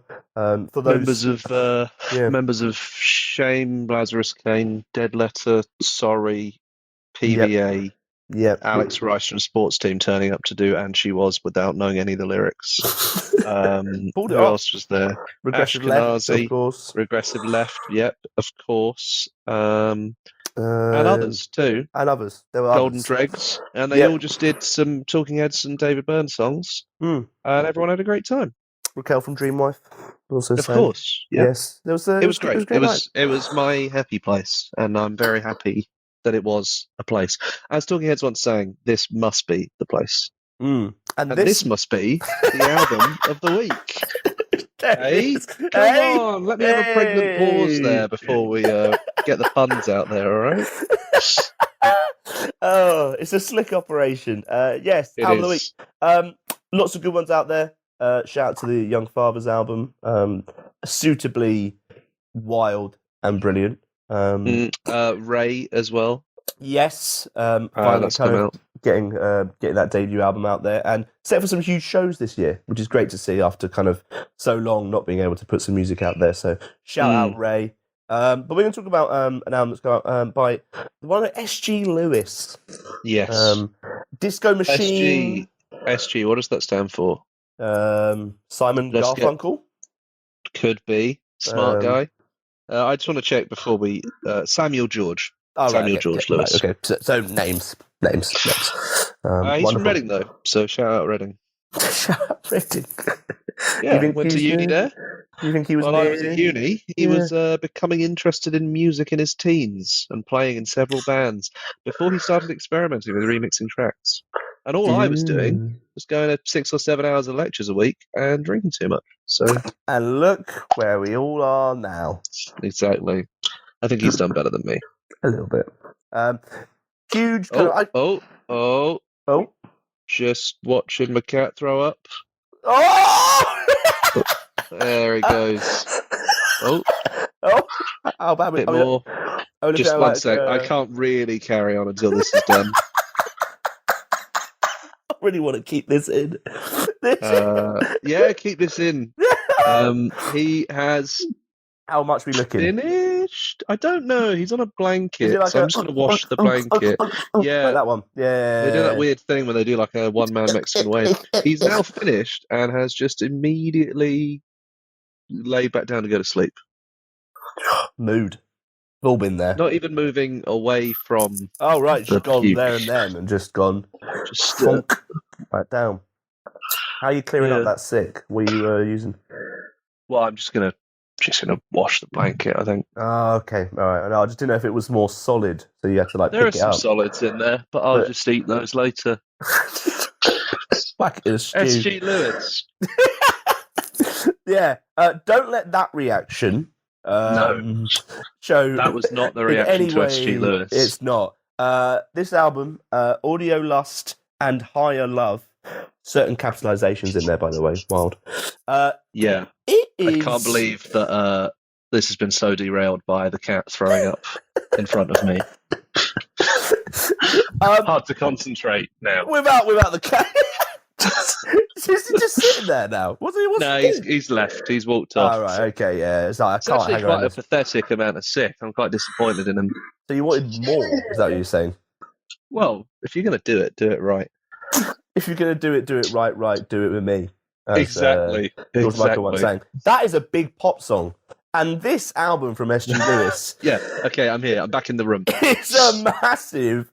an absolutely crackers fucking pop album. Like, makes me wonder how long he's been sitting on this, because if this had come out during COVID, it would have just been like, depressing for everyone. It's not a bad if you had to sit at home and listen to it and not be able to enjoy it. Like, again, this is one of those where it's like, this has come out now, but it's like very much just going to be absolutely mad in the summer. I think. At shows. It just is like this like pounding mixture of like, I guess, like pop, house, like electro, like it's just a crazy mix. Like, interesting you were talking about like lockdown and stuff, and it's almost like when like Future Nostalgia, the Dua Lipa album came out, and it was very like pop party, that sort of vibe.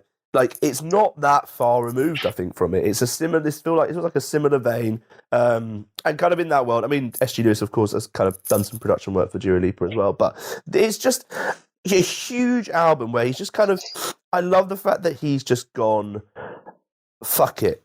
Let's go as big as we can. Let's go as wild as we can. And the result is this kind of album which at times sounds like The Weeknd, at times is like Daft Punk, like at times is just like a really like nonsense 80s like banger.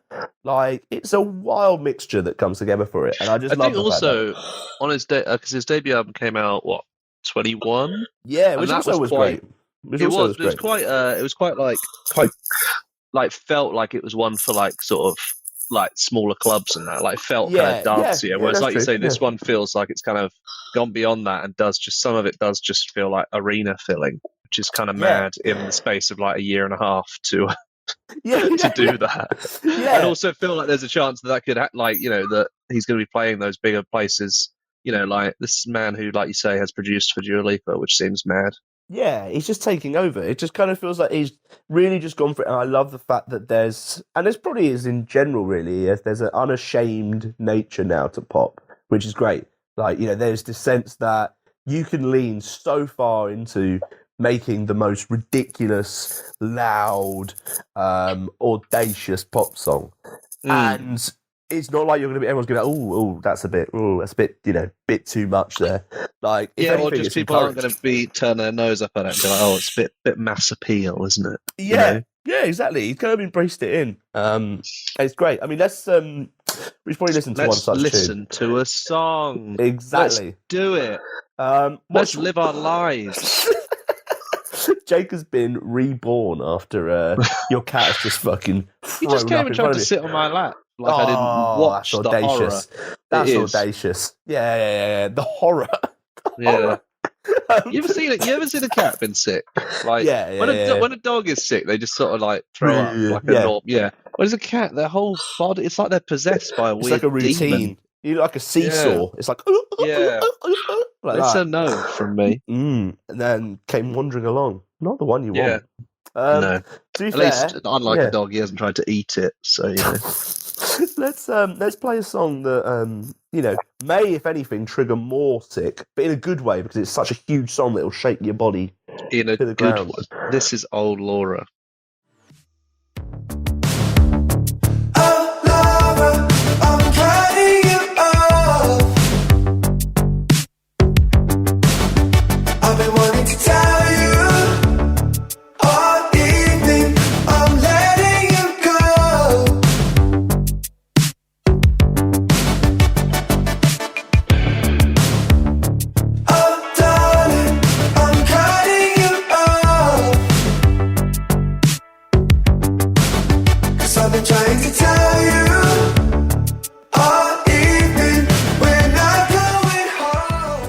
How did that do? Did that get a reaction out of the cat? He sort of sneezed a bit, but no. He's having a weird day, Yeah. Just a little bit. Do you think this is kind of like, I guess, the future for a lot of these kind of like, I guess, because obviously he's come from this like kind of production route. But obviously, he's singing on this album. He's kind of, he's kind of become more of an all-round like front man, I guess, if you will. But I think there's a lot of that. These like, you look at, like Muramasa, and Calvin Harris. Like when they release albums now, it's more like feature focused, right? Yeah, there's like they'll have the the guest vocalist or whatever on it, and that's kind of like but it's still. Even like Metro Boomin in like the trap world, it's still like their album. So I think like producers are no longer kind of in the background. And then I think, like you say, the logical alternative to getting those features in but staying like prevalent is to just do it yourself, basically. Yeah. That's exactly And I think if you've got a production background and you can actually sing, then you are in a very good place to do that because you know exactly what is going to sound good and what vocals are going to sound good with what you're producing. So like, it's probably a lot less frustrating than getting a guest in and trying to explain to them how you want everything to go. Yeah, exactly. Or trying to make it through and kind of everything like that. Yeah, it's a different one. I think it's just like this confidence now that just shines through with SG Lewis. Like, it's just really interesting. I think Muramasa is actually a great, comparison, to be honest. Like, you looked at how kind of, I guess, impactful that debut album was for Muramasa and kind of that rush that came through with all those kind of like sounds. And it this does feel like in a completely different world to that. It's much more polished, big pop stadium, anthems, if you will, rather than Muramasa, which is a little bit more, kind of like, I guess, more gritty, for lack of a better term. Don't know what that noise was.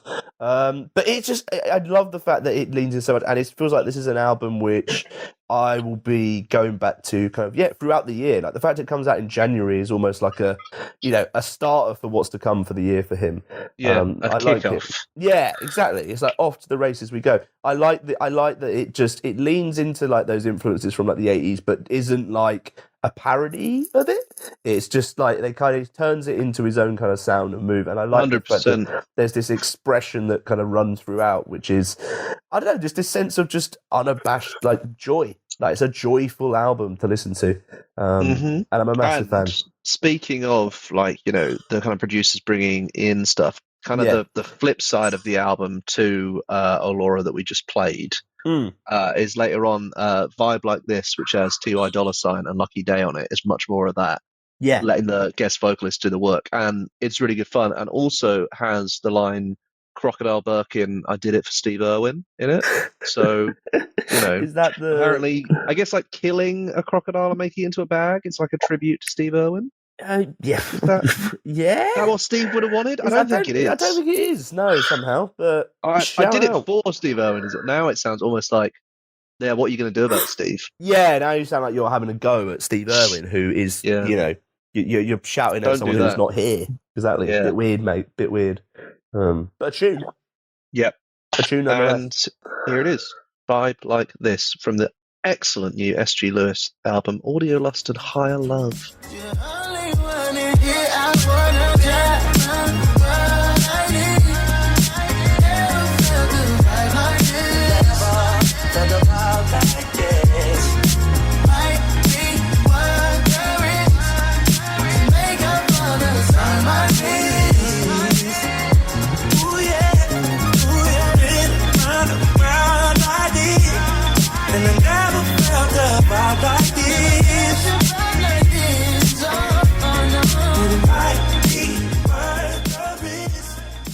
Glorious Times.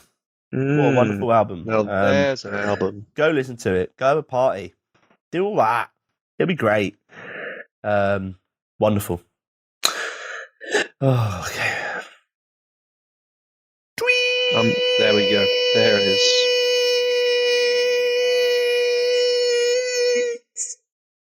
Of the week.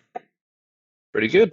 Nice. A classic one. Yeah, that felt like a no frills, no changes. Just utilitarian. Why have we not just recorded that and just like that can be dropped in every week? We tried it. Remember? Is that right? Is that right? Yeah, there's a real technical reason why. Yeah, of course. It doesn't sound as warm on the digitized version. Yeah, is that right, producer Patrick, listening into this? Yeah, that's what it is. He agrees. We have discussed it. I bet you have. I bet you have. Because we want nothing more than to cut you out of the show entirely, and that would be where we'd start. But it just doesn't work, so we can't. Well, I'll keep an eye on that this year, shall I? Have you got a tweet for us, Jamie?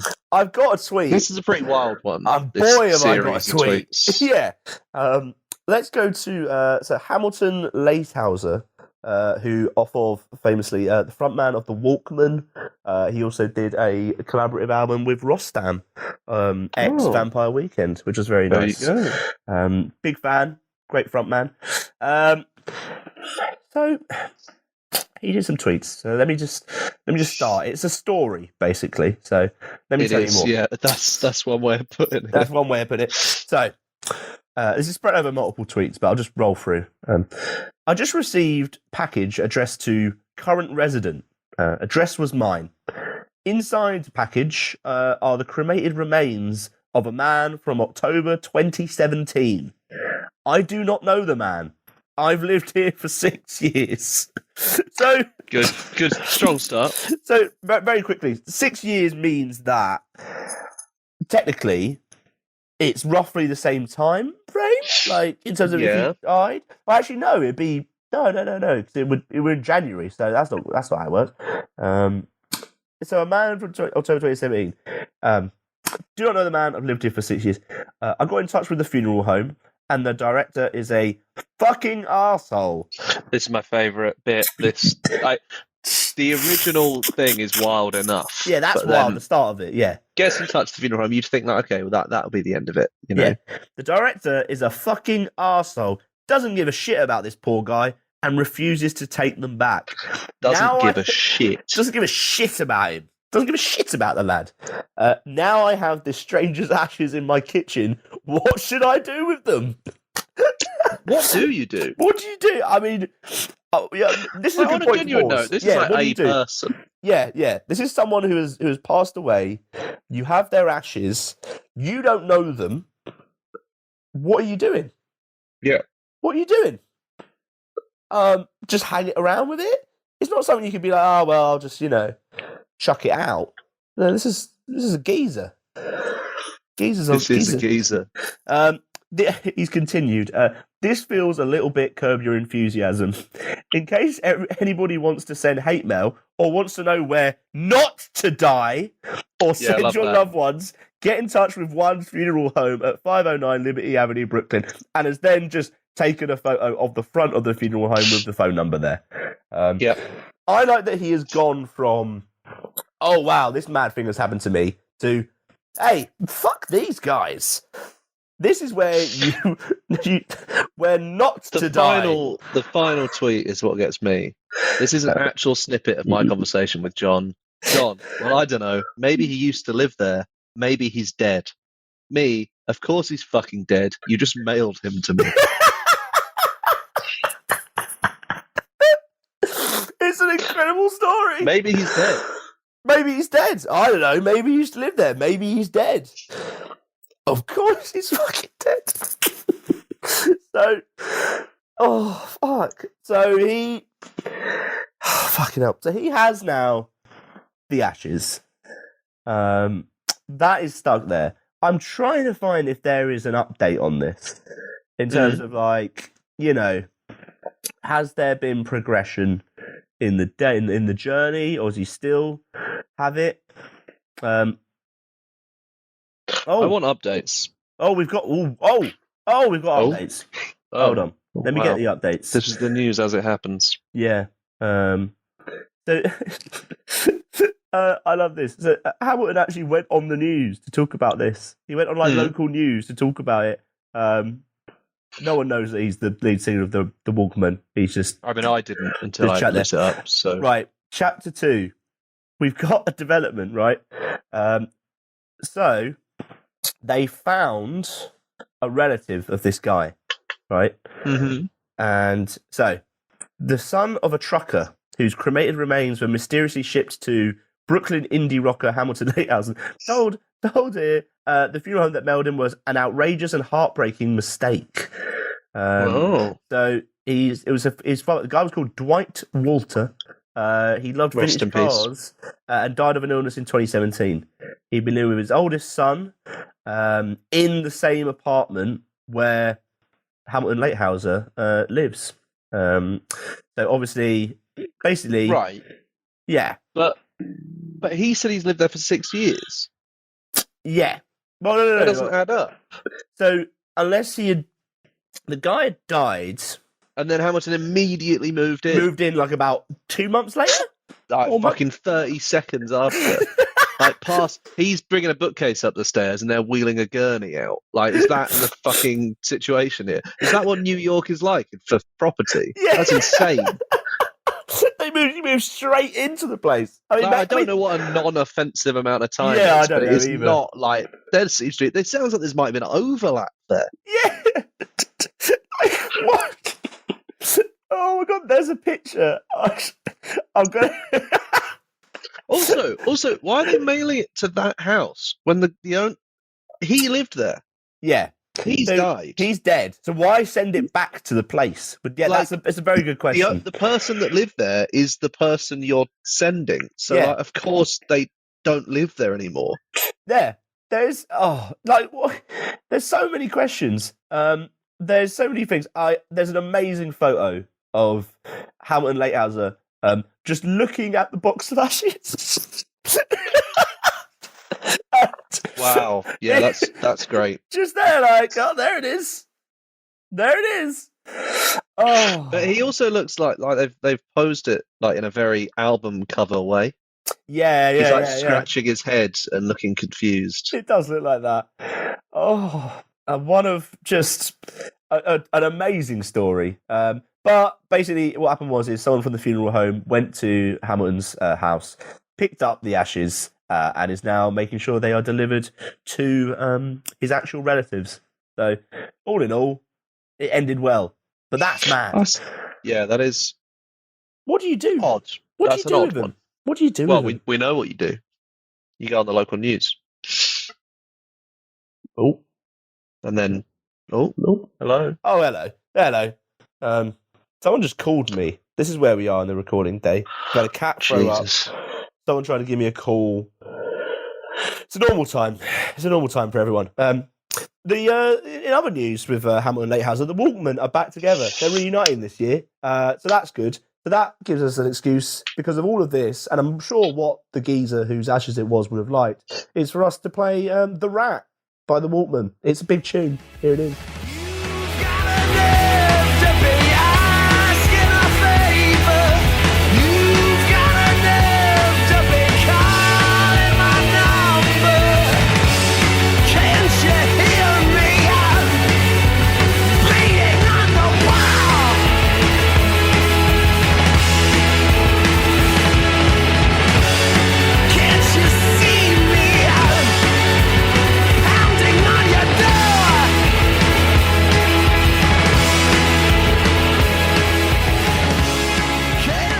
I think that's probably the best tweet of the week we've ever had. I think that's the best one we've ever done. I think you're right.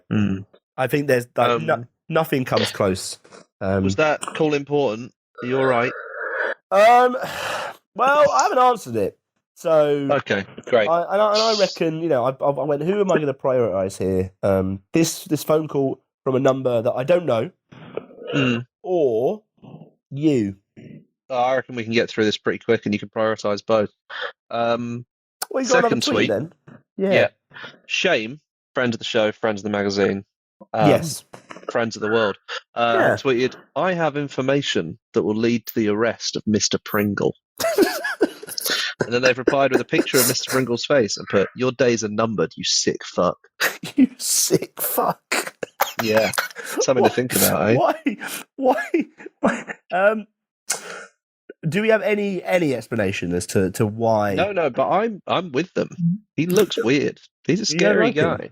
Yeah, he does. I've also never really understood Mr. Pringle because he's very clearly not a Pringle. So, like, what's the point of him? Also, the bow tie. Is that necessary? Like, you're selling crisps. Seems odd.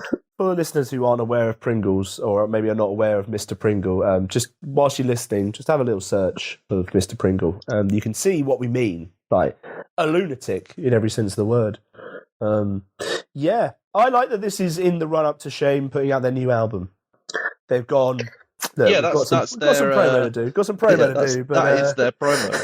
We've better just call out this guy. I have a good Pringle related story, Jake. Just before we get into that, I do just want to say, Mr. Pringle is apparently called Julius. What? He has a name. His name is Julius Pringles. No. Yeah. Julius Pringles is the name of the guy. Any background? Like, is it based on a person? The mascot's name originated with a Wikipedia host. In 2006, an editor inserted the hoax Julius into the Wikipedia article, which was subsequently picked up by other news outlets. And in 2013, Kellogg formally acknowledged Julius Pringles. So basically, some guy did it as a joke. And now probably like Julius late at night. Pringles. Yeah, probably late at night. He's had a few beers. I bet his name's Julius. Do you know what? I can edit this. And they just accepted that. Is that how it works? Is that how the world works now? Apparently, the world is just people doing things. Like, we could just be like, I don't know. Kellogg's cereals, right? It's named after a guy called Mr. Cereal. And in the end, they would just pick that up if enough people. Well, no, because it was named after a guy called Kellogg, wasn't it? I don't know why you'd. What's your Pringle story? My Pringle story is going back to Reading, 2011. I think it was. First Reading that I went to. Wonderful year. Had who's had it? It's like Muse, The Strokes, and Pulp. And My Chemical Romance were your headliners. I went to see Too Many DJs. Well, that was good.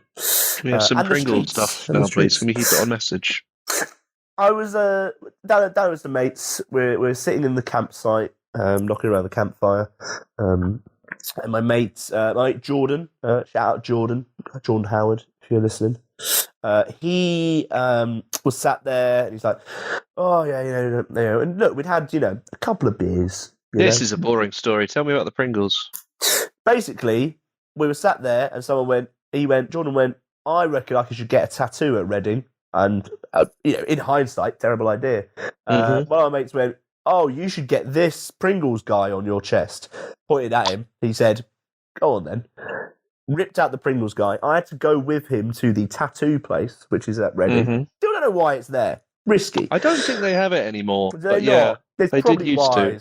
Well, you're not going to get a tattoo while you're if you drink, it thins the blood, and then the tattoo's not as good. Well, that's what they say. What part of Reading Festival is going to be the best time for you to get a tattoo? Even just as a business, you're not going to make that money. Anyway, went along. He was like, "Yeah, you'll be fine to tattoo." And he went, "Oh, what do you want to get tattooed?" And he literally pulled out a cutout of the Pringles guy from one of the cans.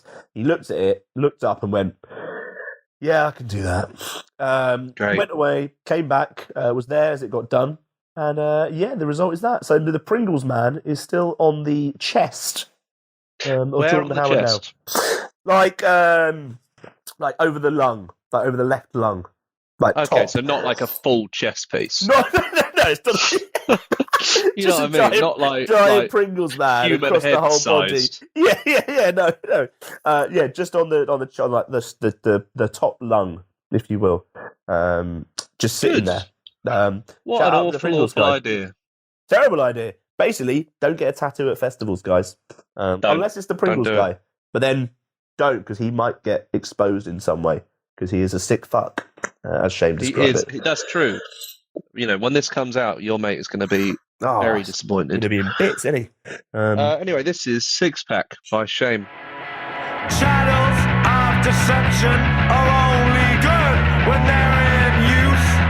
The outside world is large and it's filled with empty beds. Return to your delusions and live within your head, within this room. Within this room.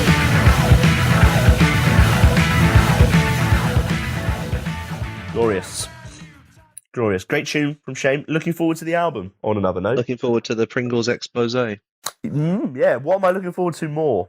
I'll let the listeners think hard about to say. Hard to say. That wraps up another show. That's all we got time for. You got any predictions for the next 2 weeks, Jamie? Did you make that pie that you said you'd make? I didn't, no. There you go. Knew it. Also, I had 2 weeks to do that, and I realised I just didn't do that. So maybe next week's the week? Maybe. Doubt it. I reckon that I'm going to purchase some slippers. Yeah, I've got a pair of slippers on now.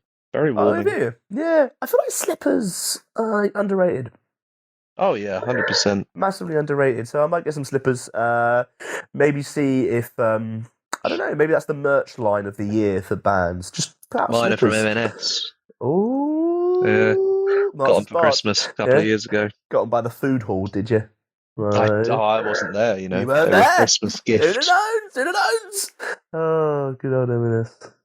Good stuff. Terrible place. Oh, awful, yeah.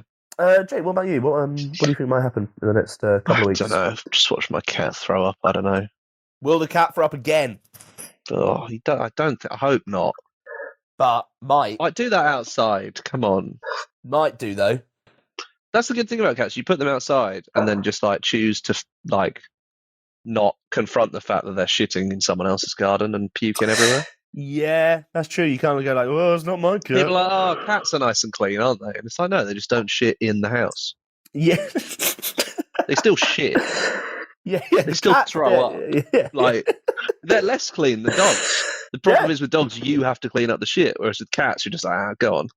Go shit somewhere I can't see. And with like, that, if you came to my flat and you said like, "Oh, you're a clean guy, Jake," and I was like, "Yeah, that's because I shit in this cupboard," you'd be like, "That's not clean. That's bad. Don't do that." in this cupboard. Don't go in Just there. saying. Don't go in there. Yeah. Don't open that door. Oh, So yeah, that's all we got time for. that is yes. Cheers for tuning in. Cheers to everyone at Dork's Night Out for coming along. The next one announcing very, very soon. And so of keep an eye out. course, Freeskate Colours Wednesday. Yes, come along to the Hype List tour. Come say rolling hi. through. I'll be wearing say a hi. red carnation. I don't know what I'll be wearing yet, so just wave. I'll be next to Jake, so reasonably, it's probably going to be me there. Might not be, but it most likely will be. But yeah, thanks for coming. Thanks to Sad Boys Club, to Deep Tan, and to Coach Pie for coming on. And yes, bye. Bye.